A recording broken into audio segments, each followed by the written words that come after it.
About to be on here Okay. as soon as this thing fires up. Oh, I'm not counting. Oh, good. Good. Thanks. I got distracted. Love that. I do have a green folder. Hmm.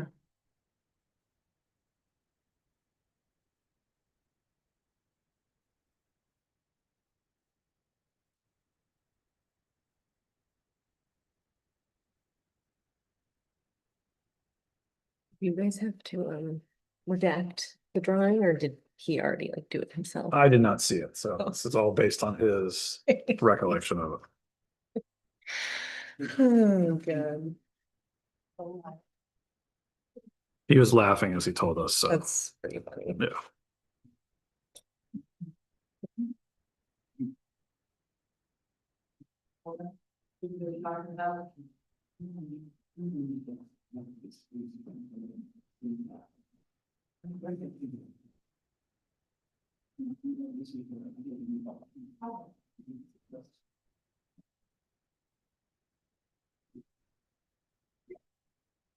We on? We are ready. Okay. Welcome everyone to tonight's select board meeting. What is today? Monday, March 2nd. I'm Sabrina Dunlap and we have a full board tonight. Stephen Whitley, Vicki Bram, Melissa McCann, and Jeff Donahoe. And this may or may not be Jeff's final meeting. But I'm just gonna go with it's not. I mean, depending But- on how the meeting goes. So first up is points of pride. Does anyone have anything to share? I do. Okay. The library received a grant from the New Hampshire Humanities to participate in a statewide series of community events around the American Revolution, watching the movie, The American Revolution. And it also included a 300. We can't hear. Speak up, Karen, they can't hear you. They don't want to hear me. Here we go. Okay, Town Library received a grant from New Hampshire Humanities to participate in a US at 250 Big Watch, a statewide series of community events based on and around a shared watch and discussion segment of the American Revolution, which is a new film directed by Ken Burns. This event is scheduled for March 31st at 6. It's made possible by, like I said, New Hampshire Humanities in partnership with New Hampshire PBS. So kudos to the library for getting involved there. Cool. The grant was pursued by Sarah Hoff or Hof. I'm not sure how to pronounce it. Hof. Nice. Okay. Anyone else? This is just a plug, again, regarding the library. Thursday afternoon, the Inventors Club are going to be presenting their final projects. So if you want to see what these kids came up with, it's, I think, something like 3:30 at the library on Thursday. Is that the inventors? I thought it was later than that. Are they presenting? I don't know if, so it's like, I think I get the impression it's like a fair where you go up and Okay. see their projects, Okay. like a science fair. Okay, cool. And then I just want to give a quick plug and thank you to everyone who is organizing the town dog election. Campaign posters have started to go up around town, I've noticed. There are some up in witching hour, and it just makes my heart really happy to see folks participating. Not only the town dog voting, but the voting and all Oh, of yes, the that work. is also happening. The work, yeah, the other stuff that's going on right now. Yeah. Some folks really pulled hard to get the town report out. That's at the printers and should be here and shortly, so hopefully in the next couple of days.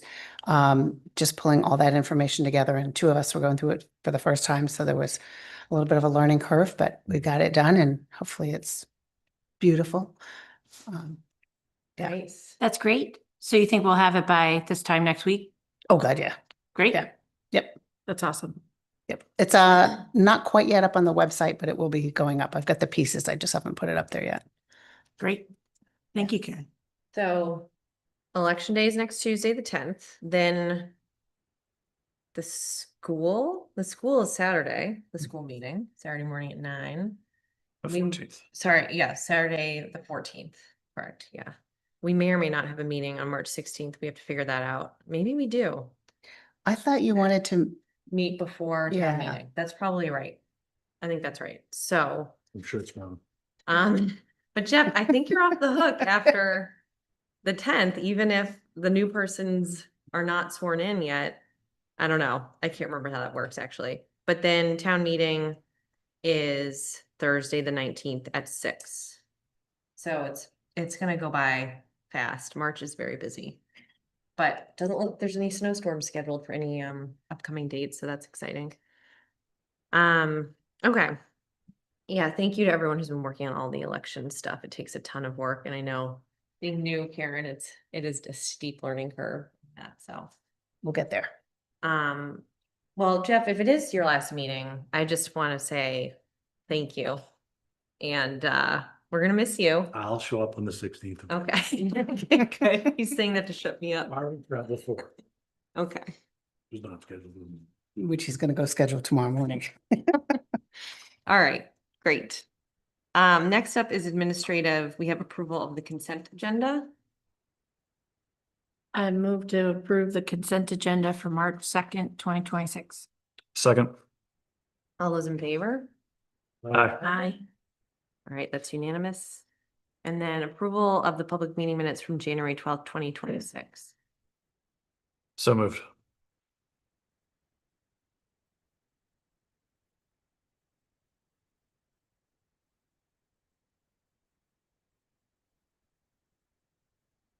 I guess I'll second that since. Just waiting to make sure there's no edits or suggestions from anyone. Jeff seconded. Are we ready to vote? Do we need a minute? I could use a minute. Okay, I'm sorry. that's okay.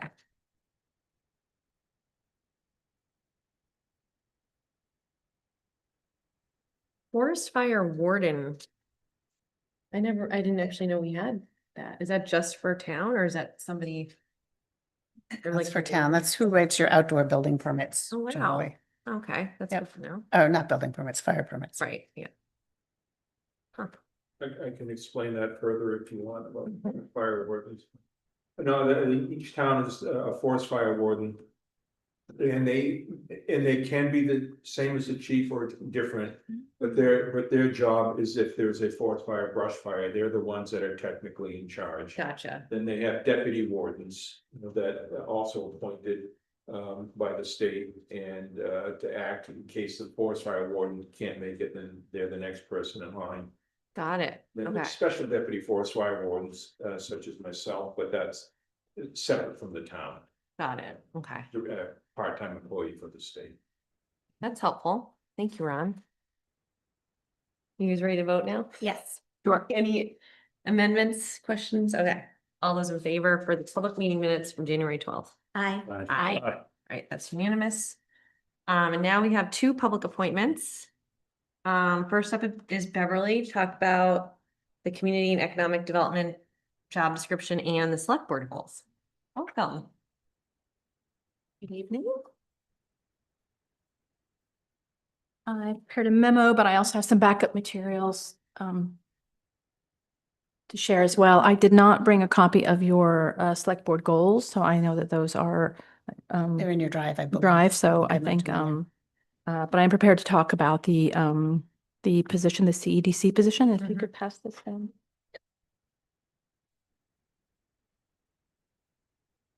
Are these all the same? Yes. Yeah. Yep.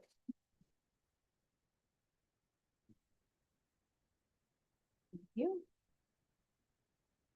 So Karen asked that I discuss this with the select board. As I've been listening to the conversations and also prepared your draft goals and objectives and had multiple conversations with Karen, it kind of became evident to me that there was what's missing is the discussion about what a long-range planner does and how that could intersect with the potential job description. This is offered to you not to supplant any existing job descriptions. It's really to offer some ideas for consideration as you move into that discussion more thoroughly. In developing or writing this memo, I took a look at the draft select board goals and those have not been approved. And I recognize that you've just haven't had a thorough discussion about that. What we have right now is just a summary that I prepared based on what I heard. American Planning Association guidance that I looked up, current and long-range planning, and then gaps in service and coordination that seem to have emerged over the past year or 2 years that I've observed. Karen, maybe Neil's observed as well, and other staff members, and perhaps boards and committees have noticed some of those gaps as well. The proposed CEDC coordinator job description, and I have that, and also the crosswalk, the role comparison, and I have both of those just to kind of remind you, and I can pass those down as well. There we go. There's one of each. And these were already prepared. I wanted to acknowledge the work that has gone ahead because it has been thorough and there's been a lot of discussion. I'd like to just kind of open the conversation with a review of some of the goals and objectives that were identified. This is my summary, so you have not really said, yes, these are our goals, but this is kind of what I heard, that you would like to see increased public engagement and transparency. And your overall objective would be to cultivate opportunities for meaningful public involvement through increased transparency, access, and responsiveness. One of the objectives you identified was evaluate the need to overhaul the town website and implement needed changes, and how big a lift that's going to be. But there's, I think, overall consensus that needs to be more accessible and useful to the community. And then what I called vibrant community, which would include an overall objective to promote community vibrancy, quality of life, recreation, open space objectives, and identify priorities and implementation steps for achieving those ends. And two very specific things emerged in your conversations, including George Park and Riverway Park improvements and prioritization related to those two parks. These were the goals and objectives, not the entire list, because there was a much larger list, as you might recall. But these are the ones that jumped out at me as an area where additional support is needed from the position. I wanted to introduce a discussion really about current planning versus long-range planning. And some of you are probably already familiar with those terms. And other states I've worked in, specifically in Washington, often they're very two parts of a planning department. According to the American Planning Association, current planning manages daily development through zoning, permitting, 1 to 5 year needs, and long range focuses 10 to plus year visions, comprehensive plans, in this case, master plans, sustainability, capital improvements. Both are really interdependent and can be very different disciplines. Often they're combined into the same role in New Hampshire. And I think what I'm hearing a lot from the select board is that there is really a desire to really develop. We have a very, I think, functional and well-developed current planning team, but I think there is a lot more interest as you develop this role. And in the conversations I've overheard through your minutes, that to really sort of cultivate the long-range vision for the community and set a direction, a little bit more clearer path. There's a matrix that I provided. It really discusses what current planning is, which is regulatory and sometimes referred to as quasi-judicial in their role, and long-range planning, which is strategic and sometimes referred to as legislative. In other jurisdictions I've worked in, the zoning updates and the master plan were managed by the long-range team, and current planning, they did all the permitting, all the land use approvals. In at least one jurisdiction, 2 jurisdictions I worked for, that quasi-judicial role to a certain degree had been farmed out away from the planning team would make recommendations, but they had a hearing examiner that made the final determination. And it was really, because it is land use decision and property rights, they really had moved that entirely, which is probably would never happen in New Hampshire, but it is a very distinctive role. It is regulatory, and you can see the difference in the roles. One implements policies. They're the regulatory arm. They review and process application intake, development proposals, and help provide those land use approvals needed to move forward to building permits. And in New Hampshire, that includes site plan, subdivision review, zoning review, variances, things that would really give an entitlement to somebody to proceed to build on their property. Long-range planning, as you can see, does focus on growth patterns, land use strategies, long-term, infrastructure, housing, and economic development. All these things can often be found in the long-range side of the house. So as I listened to your conversations over the past few months, I would keep going into Karen's office saying, they are talking about that it's a long range. There seems to be a long-range need in the community, that they're ready to level up from current planning and really broaden their sort of strategic vision, community vision, outreach, economic development. master plan, comprehensive plan updates, housing needs. This is all already occurring. It's occurring across different positions in the town. But it's already occurring to a certain degree. But it's just occurring across different departments and positions. As we moved into continue the discussion, I developed a second matrix, which I've titled Housing Service Gaps. And in that, it's really crosses 2 pages, and I apologize. I tried to save some paper, but it made it a little tricky. I took a look at what the town planner does. I took a look at what the EDC director has under the previous, before all the iterations had occurred, what was in that original job description. And then I basically identified the gaps.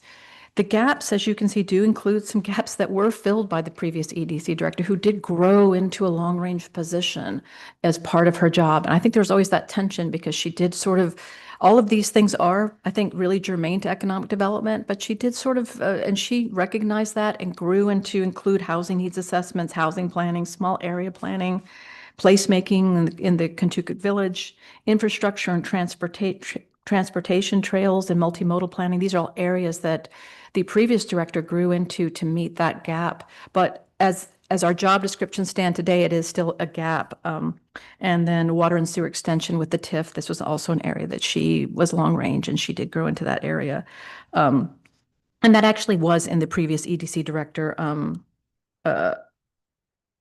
job description, the TIF. And I do have that if anyone wants to look at that. I just went and printed it. I looked at it too.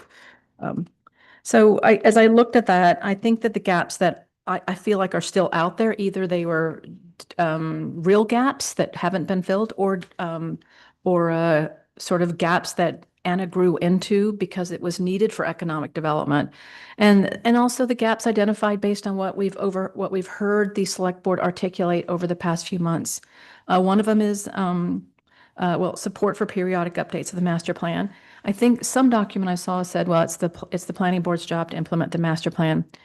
It is it's the select board, every committee, and all of staff's job to implement the master plan, which is so important that it really does articulate the community vision. We have done some light lifts on the master plan. We have some lifts coming, but a real grounded master plan that has engaged a good percentage of the population, that has a visioning tool that was developed in workshops, small group sessions, HOA meetings, maybe moms groups, maybe the student council, really that is very thoroughly grounded. Community outreach is not just workshops anymore. I remember, and when I was a baby planner, we would hold a workshop and that would be it. We'd hold community, that would be it. As I've grown through the years, we go to events, we go to football games, we literally take a look at the demographics of the town, and if our survey is not turning that up, we target the seniors. We get 2 or 3 homeless people to make sure that their voices are heard. We really did try to have a good representative, and that sometimes means going to people where they are. It doesn't, some people won't come to meetings. You might have to show up at a PTA meeting in the corner and say, hey, put a dot on this. And so it's become more of an art, and I'm seeing more and more before I came to Hopkinton that projects, maybe 40 to 50% of the project would be public engagement because it's changed. And so really stepping up some of that master plan support to include stakeholders, small group sessions, attending community events and workshops and surveys, and really, which we've always had some of those tools. I would say support interdepartmental initiatives and cross-board and committee coordination. So sometimes there's been disconnect between maybe housing, economic development, planning. I know that I attended recently the EDC meeting where he said, why is it that we aren't able to see their documents? They can't see our documents. And really, how can we improve that interdepartmental coordination or interboard coordination between committees? And we do have liaisons, but it is sometimes an extra lift to really do a deep dive into what a committee's working on. And there's something came up in the EDC where they said, we didn't know they were working on that. So I think it had something to do with the water district. We didn't know they were doing that. So there is sort of that need for inter-committee and board coordination, but also between staff too, because there are sometimes things that are on the planning, on the EDC's objectives like writing zoning for housing. That's also on the housing committees, and it's also on the planning boards. And so really that coordination becomes very important because I think it's an objective that is shared. It's a long range objective shared by multiple committees. And then some of the gaps that were public outreach and communication. This is website improvements, content development, social media. This has been one of the select board's goals to try and level up on that, create more access, transparency, and engagement from the community. And so that is, I would say, a gap as well. And then the other gaps I identified, I mentioned earlier, gaps that Anna grew into that were needed to support economic development. All of these things, I just got through writing a bunch of letters of support for the congressionally directed spending and also community project funding, and maybe used a little AI help, but some of the language in that just was really tied in the importance of placemaking to draw investment to your community. So I would like to reiterate the good work that Anna did do in terms of working in Contoocook Village, transportation, multimodal planning, all these investments, make your community attractive for investment, future investment. It shows infrastructure planning is pretty key. If solid infrastructure is the basis of economic development. So these gaps that were filled really need to continue to be filled. Some considerations for the select board, and I did note, I do have a little asterisk there. Grants have been managed together with the grant coordinator. I have worked with Anna. There is enough grants to go around. So Anna did a lot of the transportation grants, and I supported with some of the narratives. And so we worked together on that. I've been handling a lot of the infrastructure side in terms of the CWSRF, but there is a need, I think, for continued support for multimodal grants, trail grants. That was an area that Anna really did have a great handle on and worked beautifully. And if we didn't get funded, it was not because she did not turn in some great applications. And then I do have position could provide support and public outreach. And so I have that for zoning amendments. I think I remember attending an EDC meeting where they said, well, if we'd have known these were the zoning amendments, we might have gotten out and supported them more. And that really is important, that there is that cross-pollination between the committees, so that when the work plan, which the planning board has now started to develop a yearly work plan, as they develop what they're going to be working on, that there is sort of what I call the roadshow as you go around the committee saying, here's what we're going to be working on. When they're developed, you do the roadshow again and say, here's what we have. And so there could be some support there as well, some coordination. And then, of course, master plan updates, which I think are really key to strategic planning and should be the sort of the beacon or the North Star for really everything that is done, including the goals and objectives that I think the select board, but usually they are very compatible. So considerations, and again, these are not meant to supplant anything that has already gone before, but just some things for the select board to consider. Could there be an entry-level long-range planning position that integrates economic development, public engagement, communication, and long-range planning gaps that we've talked about already? Could this position serve on the town administrator and provide greater coordination between boards and committees that implement economic development and community development goals? The job description would be very similar to what's already been developed, with a few key differences. This position would support long-range objectives across departments and committees. It would not be exclusively assigned. And these long-range objectives are interrelated. So it seems housing, transportation planning. Ann and I worked together both on the infrastructure work I did, CDS, and the funding that we both sought. We worked together on those. These are the work, housing, the work of these different committees is not mutually exclusive.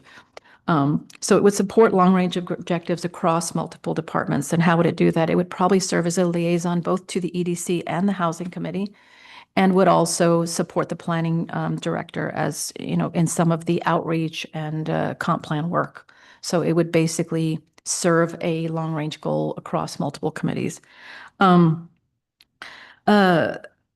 This position would advance town objectives related to increased public engagement. It wouldn't be exclusive to public engagement and public outreach to the EDC. It would cross multiple departments. It would work on town website. It would help. I've helped Karen with some of her voter guides and public outreach. It would do that kind of work, helping with improved communication, voter guides. I think one example might be you might remember the Septage Lagoon brochure that we developed, things like that help sort of cultivate greater understanding. And then also any of the website updates, content updates, and things that if we do overhaul the website, that's going to require a lot of coordination, and it could be a position that supports that as well. I would serve again as both liaison to the Housing Committee and the EDC, and would have some planning board coordination as well. And it would serve other town administrator to advance select board goals and objectives. And we work closely with the planning director to promote awareness of proposed zoning amendments with other committees and boards and the public. So it could help Karen with the roadshow and develop promotional documents and provide support for the comprehensive plan updates, which I'm sorry means master plan updates. And then it would continue to work with this position, as I always did with Anna, to do infrastructure, which there's plenty of grants to go around, and certainly we want to go after everything we can get, and we're trying. So that's really all I have. Just some thoughts. I did have a draft, and so I'll be straight up with you. I just asked AI, could you develop me a entry-level planning position that combines both long-range and communications specialist, an emphasis on communication. And it gave me something I could use, and I tweaked it, and I'll pass this around.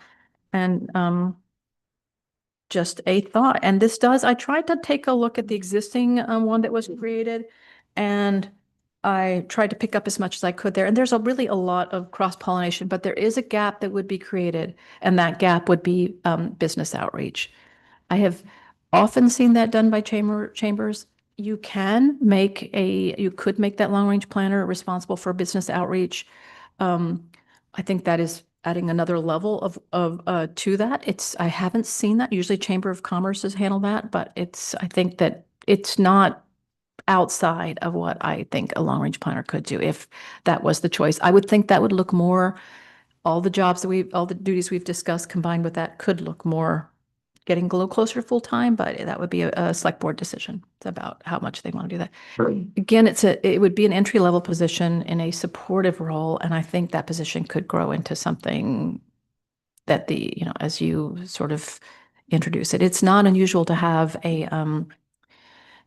in other places I've worked, to have a director that is focused on, have a planning manager handling the current planning and have a director who hands the bigger picture. I don't know if jurisdictions this small need that, but this might be a way to dip your toe in the water as you move towards more long-range planning. So, and that's really all I have. A lot. Thank you. I know. Thank you for putting this together. This is super helpful to see it laid out and hear your thoughts on this, given your background in this space too. It was very helpful. All right. That's a good Yeah, question. please do. This document and is there any significance to the highlighting? It was, as I was going through it, I was trying to pick up things that really are like sort of that are in the document that I propose, the proposed job description that I had and that one. And I thought there was a lot of alignment in those sections.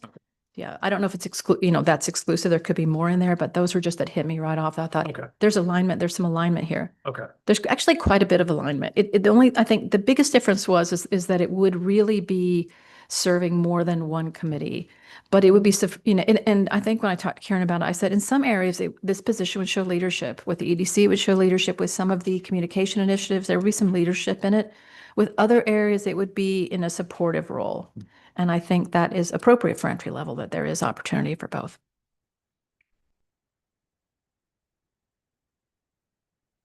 In your experience in going through this, could you see this? I mean, it started as part-time, I think in part because of the dynamic with the TIF funding part of it. I think that was the genesis, but would you see this as making sense for full-time instead of trying to make it part-time? It's funny because we had that conversation today. I think when I first looked at it, just because it's hard to know where it will go. And I think that if you have a dynamic individual, I think you could get one, I think that it could easily turn into a full-time position as they grow.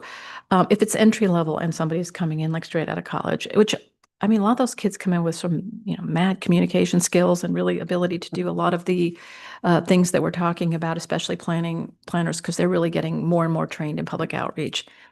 I think it could start out, but I think if you added business to it, and if you, I think it could potentially be, but I think as presented, I had in my mind had conceived of a part-time role, and recognizing that under Karen's guidance, Karen Robertson's guidance, you know, my guidance and Kelly's really the entire team as an entry, it could, you know, it could begin there and then you can see as you move forward where you want to go.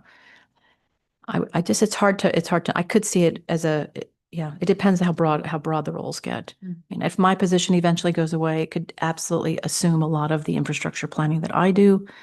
And absolutely would have to be full-time at that point. So you mentioned that one area that the entry level position maybe doesn't capture or have as much emphasis on as the business outreach, and that in other communities that it's really the chamber that does that instead of some sort of town staff person. And I'm curious. I mean, I guess it's fair to say that's not the setup we have here in Hopkinton. At least I'm not aware of the chamber or it's happening or whatever their name is now, of taking on that role. And so I hate for that to fall by the wayside because I think it's an important piece of this and we don't have any control over what the chamber does or doesn't do. So other than making the position full-time and incorporating the business outreach, is there another way to try to get at that part of the vision for this position or some similar position?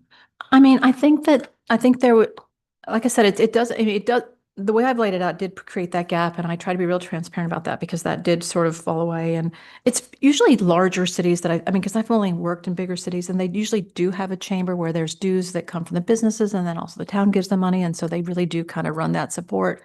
In a small community, I think that it could continue to support that. I think that you have to kind of just see how that work develops, you know, and how, but if you're thinking about doing a big website overhaul, more content, more outreach, that person is now running the master plan and the housing committee, which the housing committee does a lot, is really on autopilot on a lot of things. But when I made that a liaison to the housing committee, it's to really close the gaps between some of the planning that is occurring, you know, some of the regulatory amendments that are proposed in that, and the planning department and the EDC also has had it in there to basically propose housing amendments. So everybody's doing that and I think it's good. Everybody's interested. It's all long range. It's all economic development. But it's a little siloed, maybe. It's a little siloed. And I think that there's wasted energy sometimes and that and really getting everybody on the same page is probably, you know, a good idea. So I think you could just see how that grows and where, you know, as you begin that position, it could serve the, you know, EDC. I think that, as I mentioned before, a lot of the areas that Anna grew into really were long-range planning. So you already have that. I'm proposing, I think the key difference is I am proposing a little bit more of a interdepartmental coordination, having that person serve more than one committee. And also, one of the things that I think would be very helpful as the committees, as you develop your charter work, is to have committees do regular report outs, and that person could facilitate those reports that occur, so that there's not, the left hand always knows what the right hand is doing, so there's not duplicate efforts, and you understand. So I think that's one big thing, is that interdepartmental and intercommittee coordination is different, and having that person serve as liaison to another board and support planning does create that effect. It's hard to say, but I mean, as it's laid out, you could have that in there and see how the position develops. If the person, I mean, I would say would make it 30 hours just to make sure that they're able to do everything Anna did, but then also pick up some additional duties and responsibilities. And I mean, I'm here now. And Karen's here too, and Karen is managing the master plan updates. It's just slowly moving into a more long-range capacity and getting somebody to create that. The role is currently funded in portion by the TIF. Where does the TIF and its management and its planning, does it fall within this role still, or does that also fall away? So as a planner, I also had to manage a TIF at one point, so it does fall within the scope of long-range planning. I think your TIF is very specific, and there's been a great deal of work on that. I think it could fall in there. I think as you move forward with the TIF, I think that The plan is very narrow, and there's already been a lot of work about it. I don't want to say narrow, but the objectives that are in the plan are pretty specific. And so the position could continue to support that. I don't know that that's a huge lift because there's been a lot of consultant support there on that one. And so I don't know, just objectively looking at it from my perspective, it didn't seem like a lot of the work has been kind of already done on the tip. There's been some questions that had to be raised and have, are answered now. Where that goes really, I don't know that looks like a big lift right at this minute. Mhm. Mhm.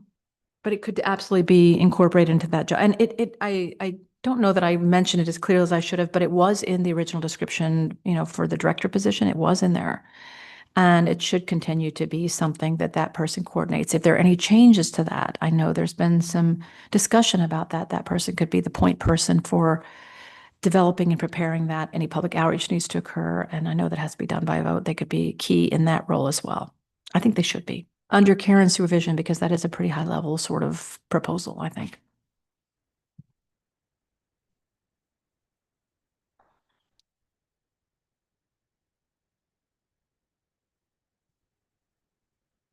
Ricky, Yeah. questions?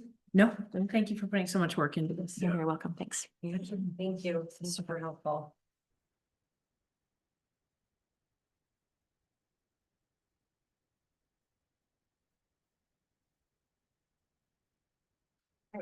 Lots to digest. Yes. I'm visual, so it's helpful to see it in writing. Okay, so our next public appointment is Ron.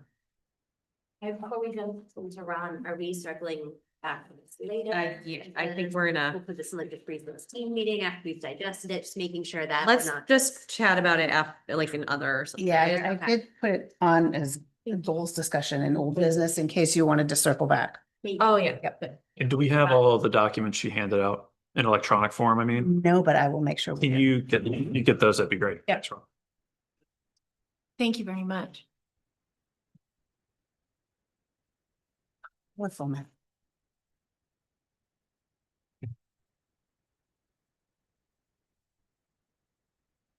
Hi. Good evening. My name is Ron Klamarzik. I'm Chair of the Hopkinton Conservation Commission. I'm here to talk about the Stockwell property on Jewett Road, but first I'd like to mention that the Conservation Commission and Karen Robertson from the Planning Board are having a wetlands workshop Thursday night at the Town Library at 6:30 to kind of explain the importance of wetlands and buffer zones that are on one of the warrant articles on the zoning changes. So I just want to get that out. But the critical question is, I'm supposed to get some Girl Scout cookies for the refreshments. Does anyone have a contact name that I can get some cookies? I'd greatly appreciate that.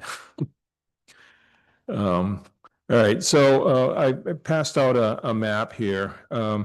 This property is located on Jewett Road across from the Allen Lewis Town Forest, which is lot number 5 on the tax map there, the crosshatch and additional town land, and the Chase Sanctuary. We've been talking with the Stockwells for many years. The piece on the west side of Jewett Road, which is shown as lot 4, was on the original open space list of lots that we were interested in because it is surrounded by conservation land. At the time, the family was not interested in selling it. The property was originally bought by Sid Stockwell, the area that's the 2 lots, the 3 lots outlined in red, 1947. His grandchildren now own it. So they contacted us and were interested in working with the commission to come up with some type of a land sale to the town for conservation purposes. And so they were going to offer to sell lot 4, the 6 acres on the west side of the road, for substantially less than the appraised value, under the condition that we were to pay for a subdivision of lot 17, which is about 115 acres on the tax map. And so we hemmed and hawed about that, but also The southern part of that lot that is also highlighted now contains quite a bit of wetlands and old colonial era water-powered mill site. And and it connects through onto the Class 6 section of Brockway Road to a piece of land that's owned by the power company, which is then abuts a piece of land owned by the town of Dunbarton. There's quite a wetlands complex along One Stack Brook. So anyways, we came up with this plan. The Stockwells are in favor of it, and so on. And the money would be paid. The money would come out of the conservation fund that the commission has.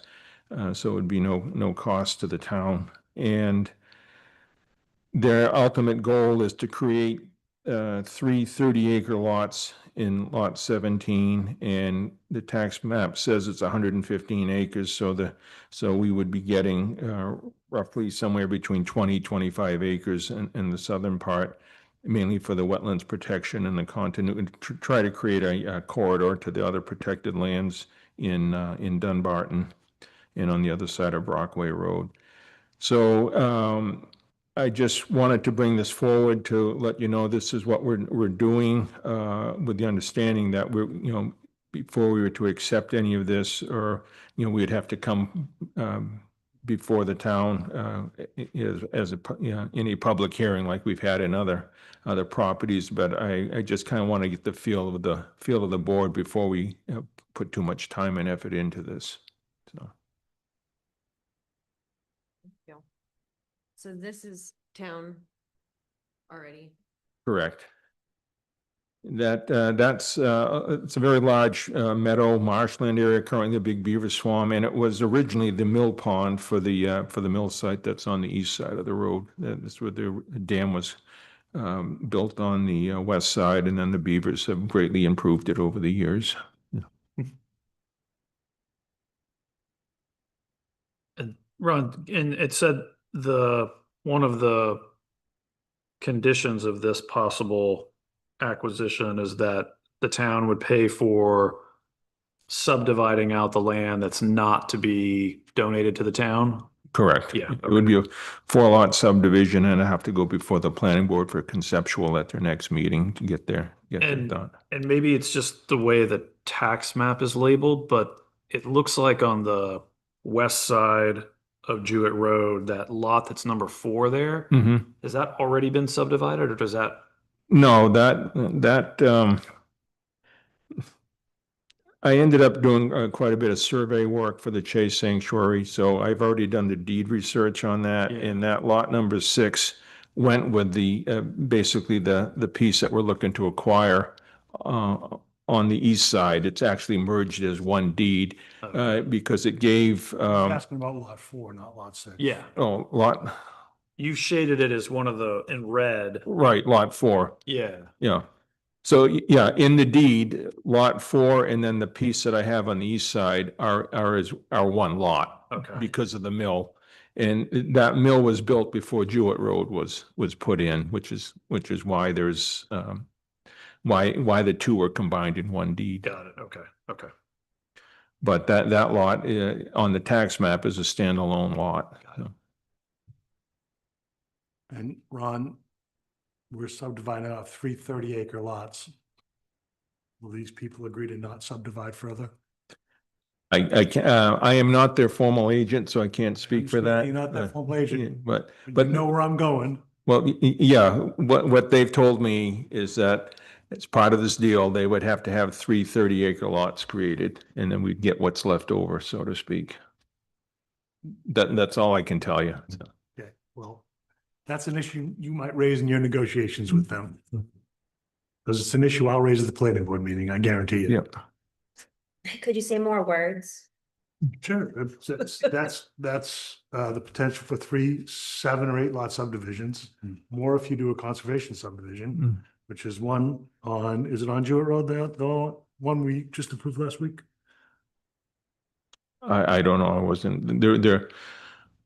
there was something north of here, and then there was one on Farrington Corner Road and one on Stumpfield Road, so. Jeff, what you're saying is it could go from being one house on one property to being 20 20 houses. houses Yeah. in that property.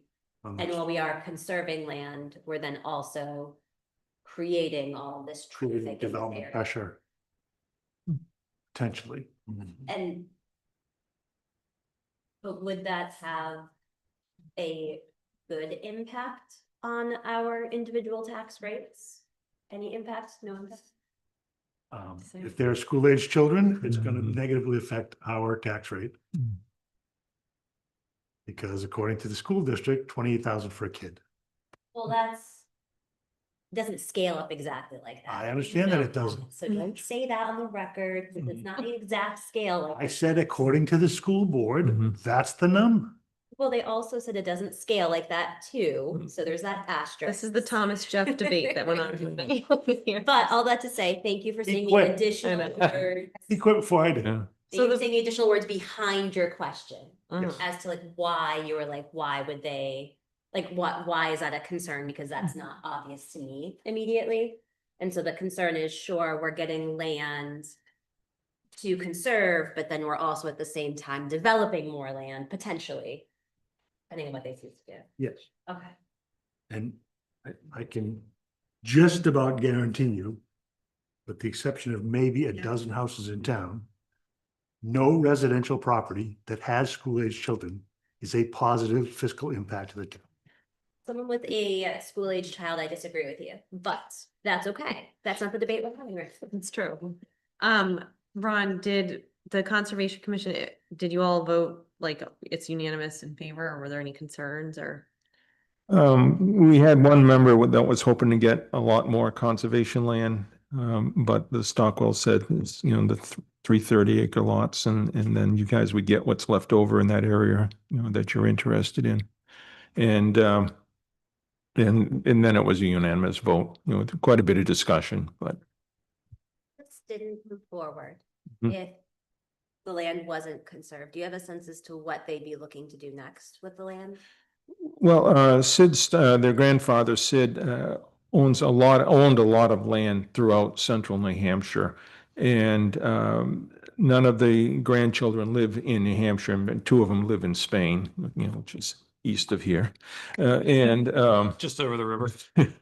So, they're basically selling off all of the property. Some of it has gone to conservation, some of it has gone to developers. So, in this particular case, if we don't get it, then I'm assuming the only other option is going to a developer. The three lots that the 330 acre lots, those would all front on Jewett Road, Correct. and Boutwell Mill Brook bisects all of them. Correct. What are there wetlands around Boutwell Mill Brook? Most of the, as you go north, it slopes to the north. Okay. So there's not a lot of wetlands along the brook until you get down into the piece that we're interested in. However, where I have the word Stockwell, the slope does get much steeper heading to the northeast. Okay. So I mean, it's no shock that, the more desirable land is being retained for the building lots and Correct. yeah. I was just curious if after it was separated into three individual 30 acre lots, what sort of development potential those three lots might have with respect to the brook running between them. And it sounds like it wouldn't be a huge impediment necessarily to further development on each of those lots. This is a state highway, so that would be restricting. I spoke to them.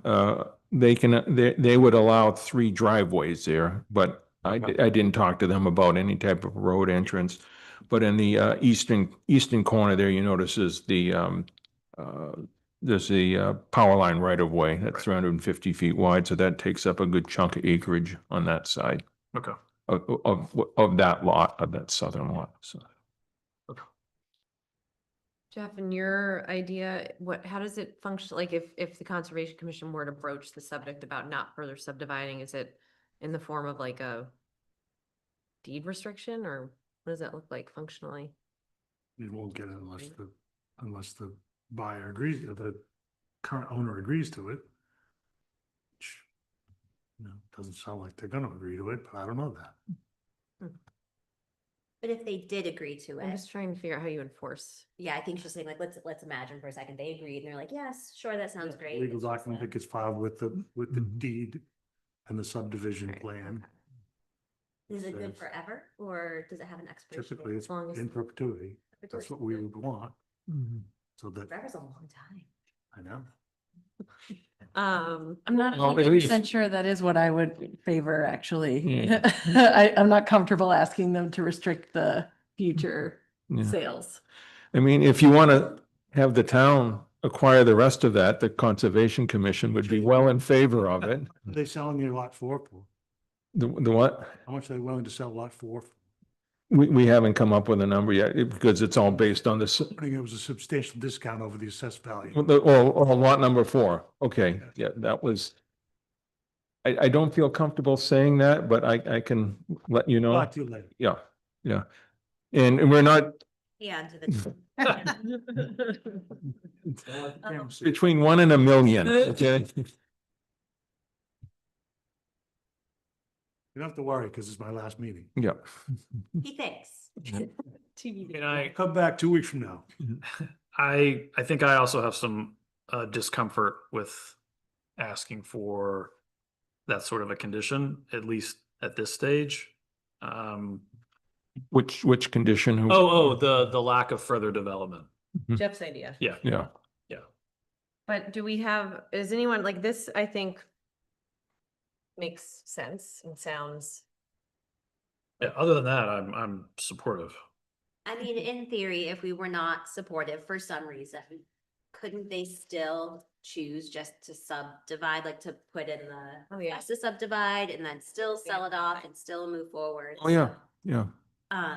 On their own nickel. Yeah, correct, on their own.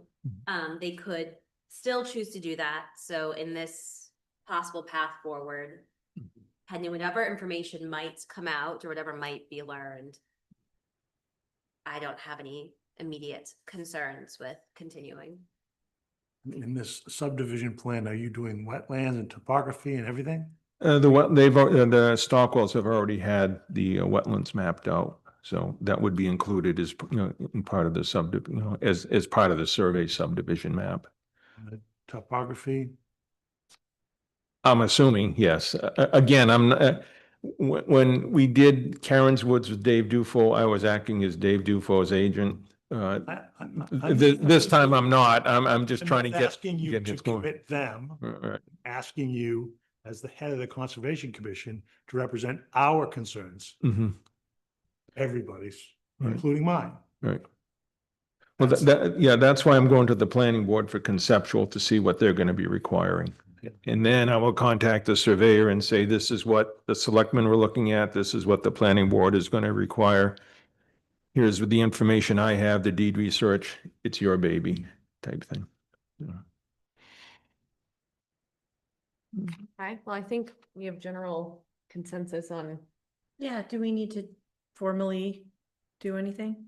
I don't think we were looking for anything formal at this point. I think No. Ron and I talked about just getting the sense of, Yeah. where the board was at and what Yeah. their thoughts were. I think it's a good idea. Thank you for drawing it out in this way. Yes, thank you. I don't have the computer mapping skills, but I can still Yeah, use a but thank magic you. marker. Yeah. so. All right, I think you have general agreement on general support. Okay. Thank you, Ron. Ron. All right. Thank you very much.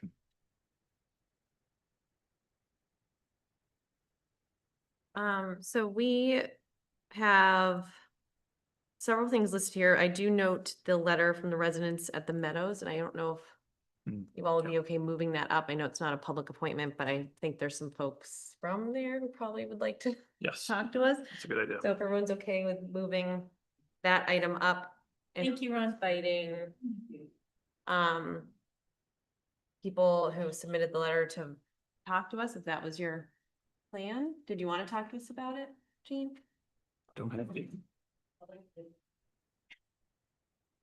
You don't have to, by the way. You're You don't not have to, required but- to.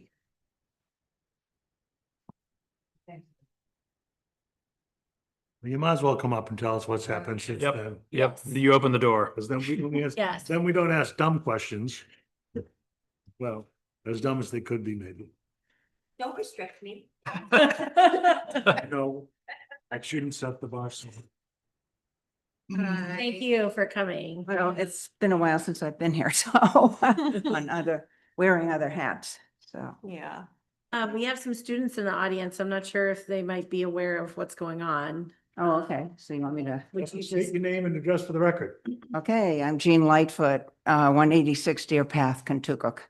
And I am a resident of the Meadows, which is one of the manufactured home parks in Hopkinton. In both parks, Deer Meadow and the Meadows, were both developed by the Price family over the years from the early 80s. And in this last summer, David Price let us know that he was preparing to sell, and he had a purchase and sale agreement from a group from Michigan.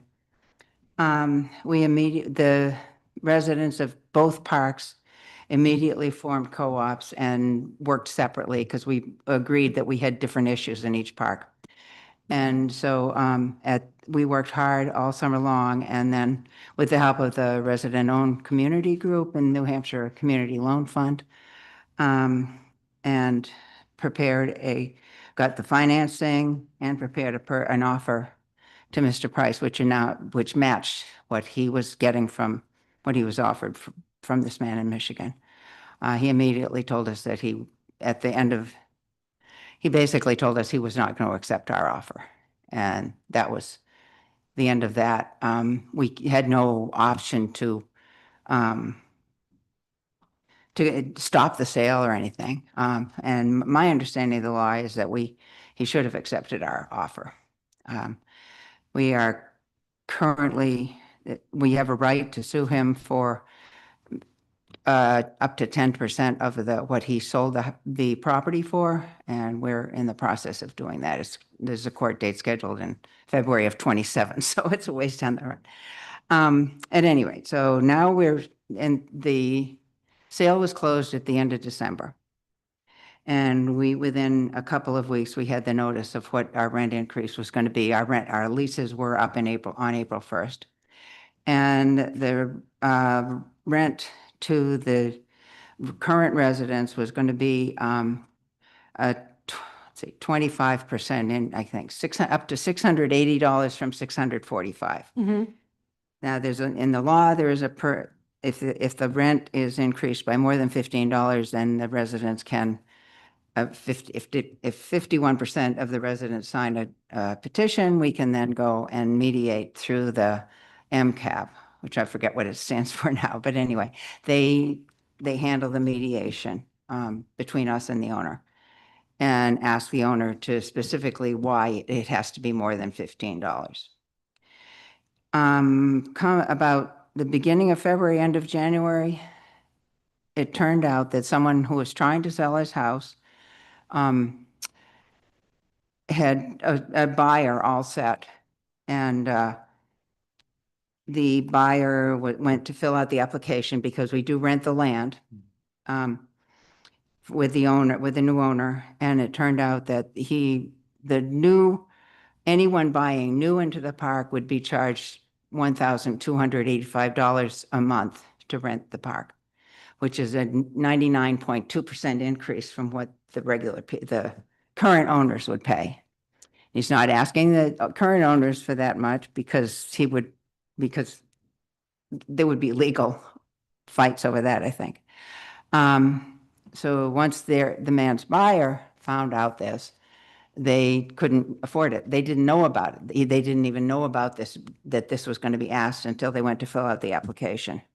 So, and the seller. so he didn't lost have the sale. that. The seller didn't have that information. No, and couldn't afford it.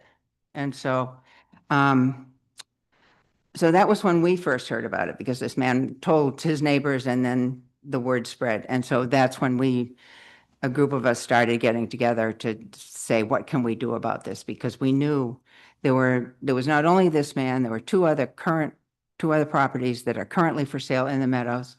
I was planning to move this spring. About a week before I heard this news, I'd already met with my agent, And she had suggested that we ask 238,000 for my house, which is a 3-bedroom, 1 3/4 bath. But anyway, it's a 1988 house, so it's a little older. But anyway, that was her estimate of what we might be able to get. My house is assessed at about 222. So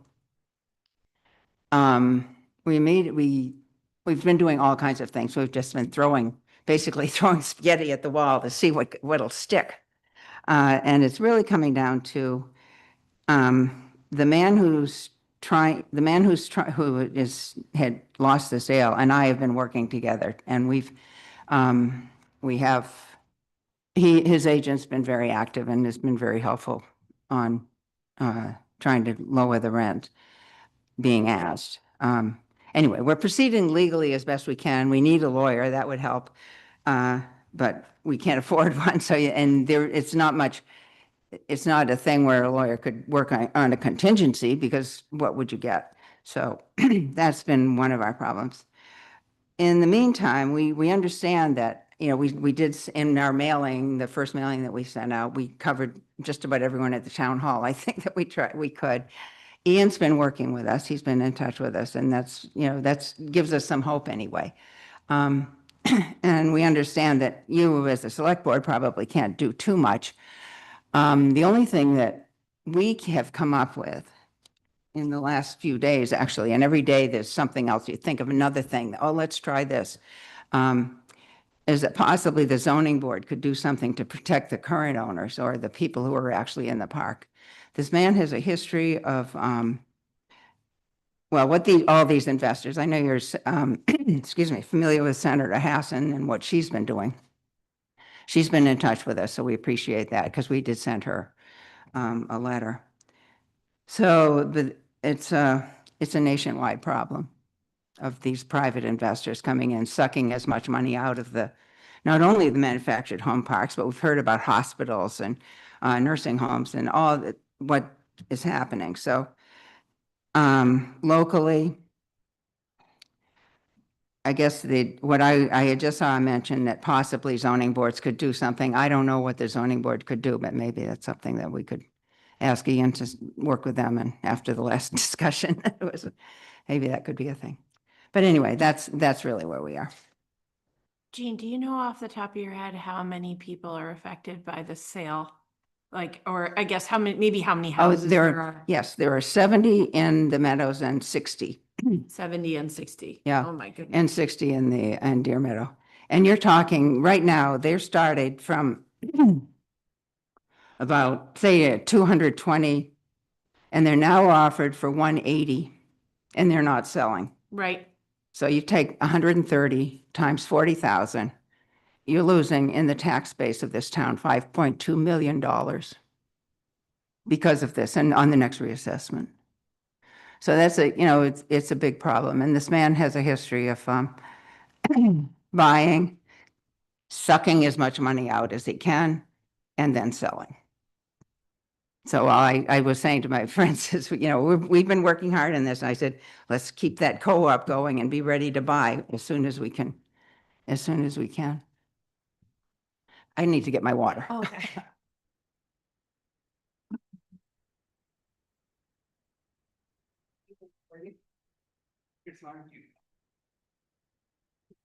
Dean, thank you for coming in and for that Yeah, no problem. helpful synopsis. I went to an executive council meeting like a few months ago, and it was at a park in Goffstown, and I can't remember the name of it, but it was a co-op and owned by the people who live there, and the Community Loan Fund did an amazing presentation on this issue. Mhm. And I was aware of this, but I mean, it's like, as a municipality, there's, it's unfortunate, of course. Yeah. But it's like, I don't think we have any levers to pull. No, I don't think you do either, except to maybe suggest to the zoning board, maybe they can come up But with I something. was just gonna ask, the Community Loan Fund, so they helped you all on the Right. attempt to purchase, but then do you have any? As other- soon as the prices decided to sell to the other owner, they were gone. They couldn't help us anymore. Yeah, okay, that was gonna be my question. And I do remember them proposing or talking about some potential legislative changes to address, there was like a notice period maybe, can't remember. There was some issue where like they felt there could be some relatively easy changes at the state level that would help owners. It would be nice. I mean, I was just looking today to try to get an idea of who's on the, I think it's the Commerce Committee, isn't it, at the State House? Because we were the ones that were able to get the law passed about the $15 on the rent increases. We got a little something many years ago, which we worked on. But there is this hole in this 1285, no one can mediate that. We have no right, the current owners don't have any standing to mediate that. And so when I was talking with MCAP today, she said, yeah, the only ones that can mediate that are the new owners. And they have to start at 1285 because they've already signed that they agree to the 1285. So if they go up to, 200 or, 20, whatever it would be, more than $15, then they can mediate that more than $15, but you're still stuck with this 1285, which is ridiculous. It's really the only other place that I can find in the state that is doing that, is getting that, is the other park that he owns in Northwood. And they're a mess. They're a mess. And we knew they were a mess. He's owned that for 3 or 4 years now, so. And So did you say that the owners made an offer or did not make an offer? he did not accept it. We made an offer. We were financed. We weren't asking him to finance anything. We had cash for him. And he declined. Do you know how much that offer was relative to the actual sale price? How much it was, what? Relative to the actual sale price, did you offer $1 and they offered $2? Did you? No, we offered exactly what we offered between the two parks, we offered 12 point, I think it was 6 or 8 million. And that's what the private equity people paid? That was what was on the original purchase and sale from the Michigan guy. Did that include the apartment building as well? It included the apartment building at the Meadows and it including Deer Meadow. The only difference, and obviously we couldn't stop the sale, but was that he was buying both parks together. But each park had the same offer that would totaled what he was asking, so. And who was going to buy the apartment building in that case? Anyway, Mr. Price had his reasons. But were the combination of the two parks going to own the apartment building as well? We would own the apartment building. Deer Meadow would own and our homes and the land, and Deer Meadow would own their land. And we were in the process of discussing whether to hold on to the apartment building or not, and then it became moot. I know. And I just keep saying, we don't need the pity. We need a lawyer. You, Looked at 603 legal aid. Oh, yeah. Yeah. Not the right fit for them. I tried it, and the problem is that you had to go online and fill it in. And because my income was too high, then that was it. They said, we can't really help you. Now, there was a possibility of, proceeding, calling them and explaining, there were a lot of low income people. And that in the meantime, I still have it I still have their email on my inbox because I keep thinking, okay, as we proceed along, I want to hit every single possible thing that we can. And so we would probably end up calling back. We have an appointment. We've met with Tom, who's the man who lost the sale. He and I met with a lawyer for 20 minutes on Friday, and had been set up by his agent, and that didn't produce anything. We have an appointment with it's called Good Shepherd, I think, Judy? Shepherd's Call at the church in Concord they have attorneys who can consult anyway for 45 minutes. So we'll be seeing them in March. So we're trying, as every time I come up with as I'm looking online for lawyers who specialize in this, and there have to be some, and most of them work for the owners of the property. So, but I send I fill out a thing on their form, on their website, send a request explaining our situation and, still nothing. Might be worth calling them, Yeah. because even if they can't be the ones to help, it looks like they also have a referral program to other volunteer programs. Legal aid, yeah. And the ABA does that too. I think they have other possibilities. So that's, we have, we have a little bit of time, but yeah, at some point, the houses, especially with the spring now, these houses are going to start to move. And I think at some point, as they end up being paid by cash, then someone can afford that. And if they want, as we know, if they want to get in this school district, then sometimes they'll do that. But what is that going to do to everything? I mean, or to everything in the Meadows and Deer Meadow? I'm thinking this could potentially be like a pro bono project for someone at a law firm, possibly. I have some thoughts on some people I can try to chat with. That would be great. And we had from the newspaper article, we were very active on that day. A lot of people contacting us, messaging me and Joan and some of the other people. So we got a lot of input then. So, I mean, you have your ups and downs, and I'm beyond my anxiety attack stage. So I've got, I just had to come up with a potential plan B for me. So that's fine. I also have some ideas Right. about firms that you might reach out to. I thought you might know that. But I Thank would you. also. I called you.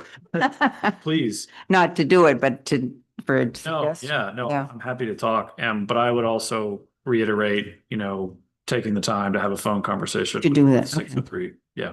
Okay. Yep. And I wish I had other more concrete, promising Yeah, options. of course. I do. But that's all. You don't, I know. No, I appreciate it. We appreciate it. So appreciate the support of the town anyway. Do you know this attorney? Just Attorney by name. LeBeau? Okay. Yeah. So he's the contact person for the Granite State Christian Legal Aid, which is the Shepherd's Call. Oh, is it? Okay. He's the email address. Is it John LeBeau? Yeah, Yeah, we're in touch with him. great, great. Yeah. Yeah, in fact, that was one contact we got on that Saturday that it came out. So that was nice. I'm also happy to think about, I spent a lot of time at the State House. I see you have the federal delegation and a few in our local reps, but I mean, housing is obviously a huge issue at the Mhm. legislature, and this is something that seems like it could use a little legislative help. Potentially, Yeah. especially as we're trying to work towards affordable housing, and then something like this happens and it just pulls the bottom out from under the whole thing. So Yeah. I know there's quite a few people in the legislature who would be very interested in this, and potentially it might not be able to, obviously you can't. It might be too late to put anything in for this session, but No. yeah.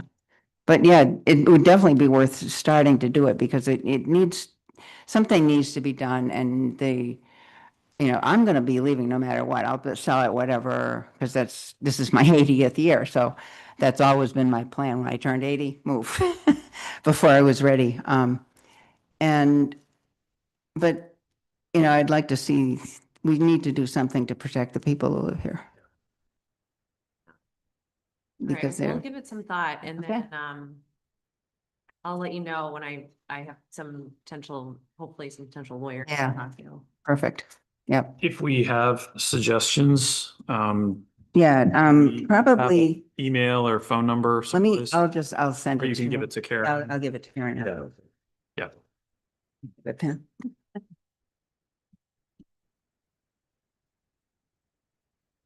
And I'm also I'll give you Joan Morant. I'll give you Joan Morant. She's the back here who kind of sort of the.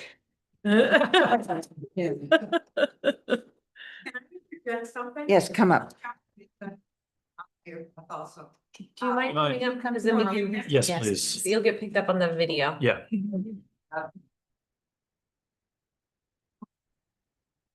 And you put your email. face as red as it feels. It's all right, it doesn't matter. One of the other residents and myself have been in touch with, Senator Hassan's office. And we had a Zoom call with her investigative aide last week.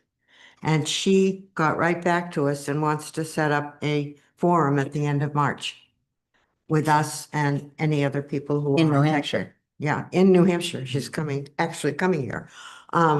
So we're hopeful about that because that's on her agenda. I mean, it might take a year, but she's looking to stop this. So, That's great. Okay, put your email there. thank you, Jean. Thank you, Joan. Yeah, Joan is sort of the point person. That's what I'm going to call you, is the point person. Thanks. Every time I come up with a new idea, she, like at 8 o'clock in the morning, I've been already on the computer and I quickly send her a message. What about this? What about-" We've been very busy. It's been a very. We're tired of talking about Exhausted. it. Thanks, Joan. Thank you. Well, thank you for coming in and. Okay. Thanks for putting on the agenda. We appreciate it. Give it. Yeah, a of course, Yeah. of course. Yeah. All Need right. Something. Thank We'll be you. in Thank touch. you. Yeah. I'll see you on election. For sure. See you next week. Okay, so we can go back to, next up is town administrator update. So I'm going to run through these fairly quickly. We have a non-public scheduled at 7 and we have another non-public waiting. Okay. So I don't know if we can come back into session or we can just kind of zip through this stuff. Okay, because yeah, it's 6:50. Yeah. I am reminding you, or Sarah, to give you, or for you to give her your schedules for voting day if there's any conflicts that you have. You can also send them to me and I'll get them to her. If that's You helpful. guys know we're usually there all day. I told her I could be there for 8 a.m. and stay for the duration. I can't get there at 7. Okay, that's fair. That's fair. And you, are you able to? I can get there when I am done opening the cafe. Okay, Jeff's there all day. Jeff's there all day. It's like my favorite. Get a day of bad year. one You once get the to see voting people. counts. I'm excited. still have people, yeah. Okay, yeah, so we can Okay. be in touch with Sarah. In our last meeting, I threw in your drive some plans for George Park bathrooms. We kind of skimmed over that. I think I want to revisit that later, just to kind of bring a little more attention to it. If anybody has any questions about what we're doing or, what it's going to look like. Dan is moving forward with getting quotes. He's chasing a few of them. But he is planning a May 18th start. Go. So he's pretty set on that. I believe that's when the actual tunneling for the sewer begins. And if he can get in there a little sooner than that to start prepping the area, he will do that. I believe I put it in your drive. I'm so sorry, Sorry, wait, Hannah. before you move Yeah. on from that. So I know that everyone's been keeping a close eye on this story, so I don't think it'll be news, but we're in cahoots with the school district and they'll be well aware that we're gonna start tearing up the. He's already Deal. talked to Okay. whomever, yeah, Okay. he's talking to it. Yeah. Good question. You don't want surprise construction? I don't want to tick off Mr. Reserve. Okay.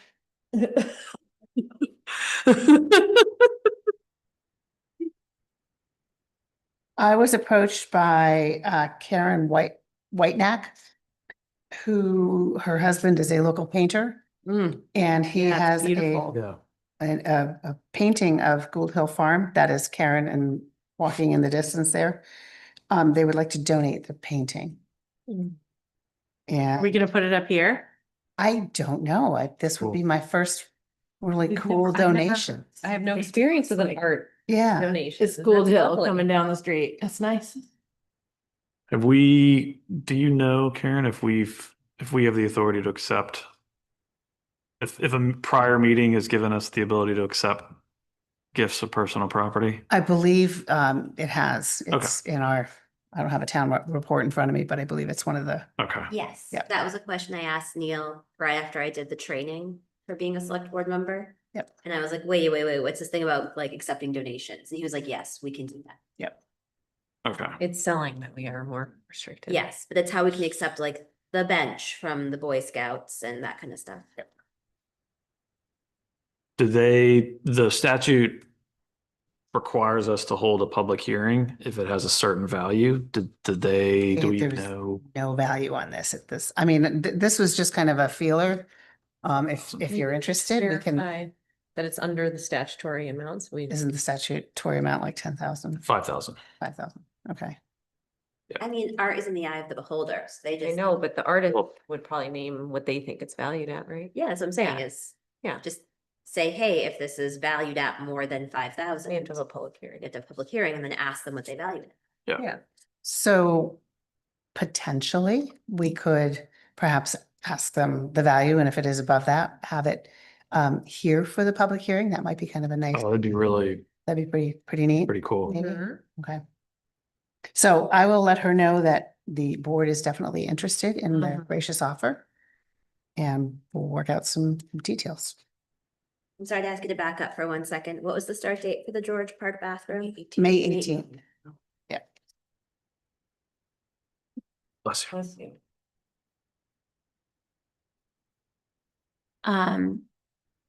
And then just theoretically, once this is donated, if it doesn't come with a properly regal frame, I would be in favor of spending the money to have it properly framed. Okay, good. Next, Dan has priced out a 4x4 Ram truck, 8-cylinder gasoline with the cab steps and the roof clearance lamps and the auxiliary switches and all the things he needs to outfit it. The price of that with the options is $44,424. I'm not sure how this was authorized in the past, and we've kind of talked about that, but I did write you a quick motion on the back of the agenda, your paper agenda. There's two prices, and there's the 44, but there's also a 47. Yeah, he wants the 44. Okay. That's what we talked about that this morning. He said he didn't need the, what's the other one, like a crew cab short bed, a little bit fancier.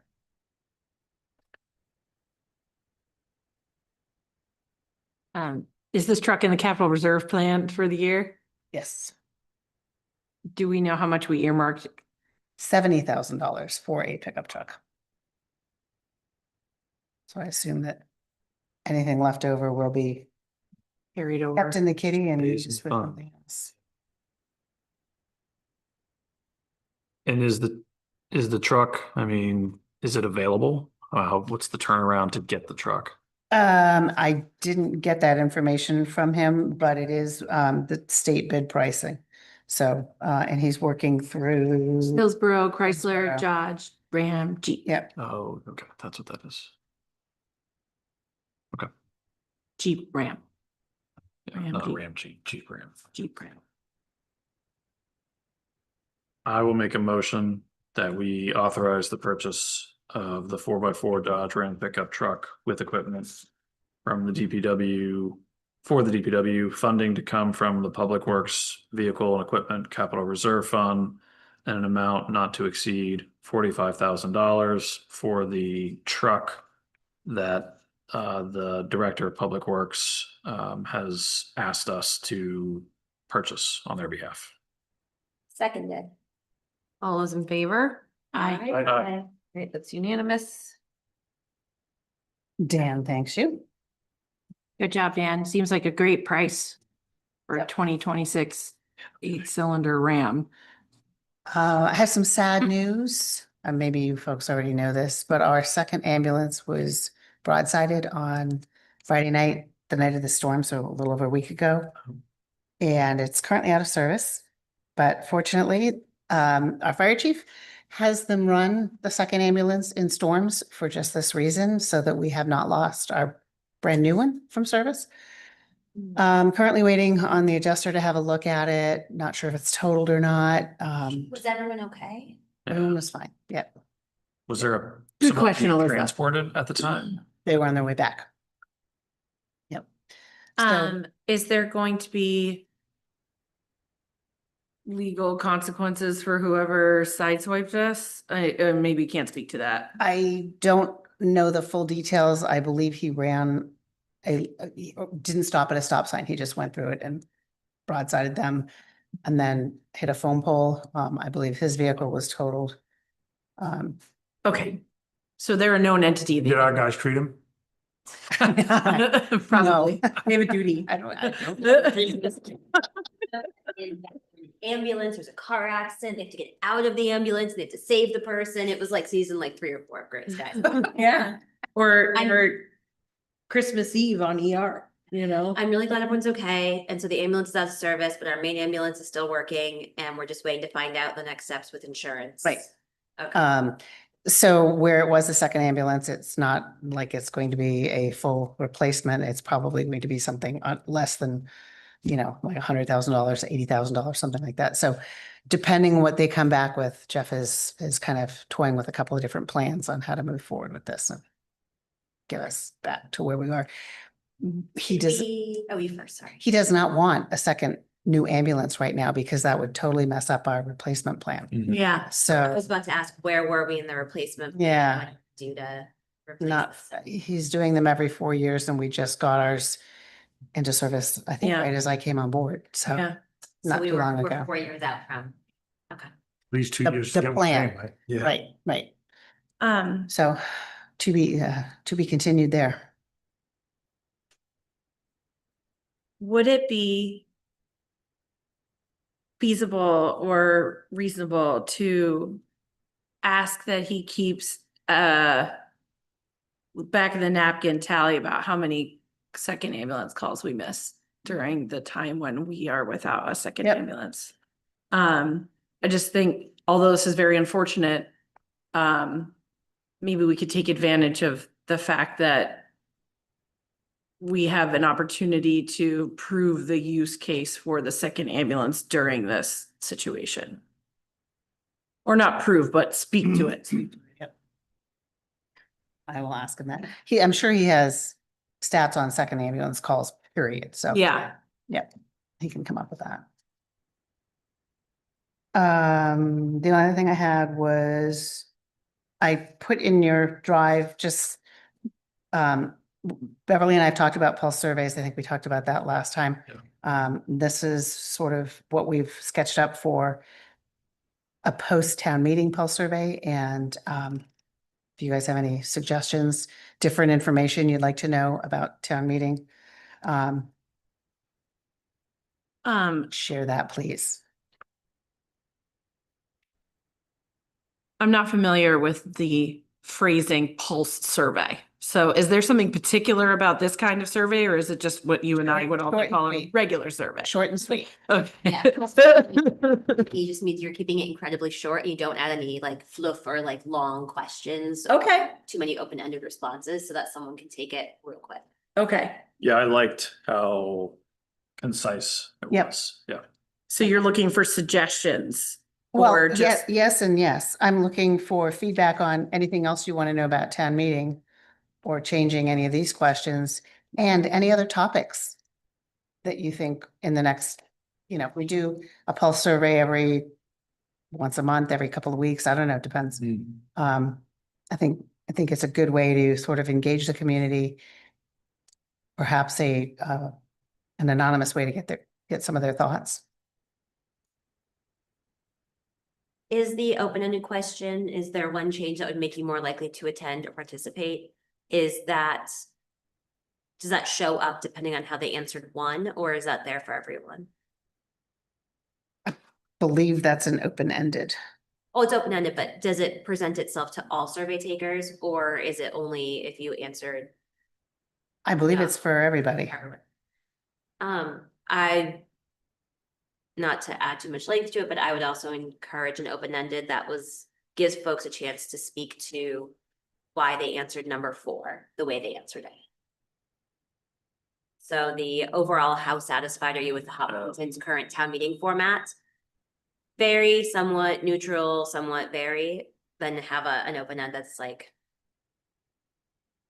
my brain is blanking right now, but there's a generic phrase Yep. used after that to be like, tell me why you chose the answer you chose. um, It feels so for those of you that can't see what I'm looking at here, the first one says, did you attend town meeting? The second one says, if not, what affects your ability to attend town meeting? And then there's things like childcare, work, location.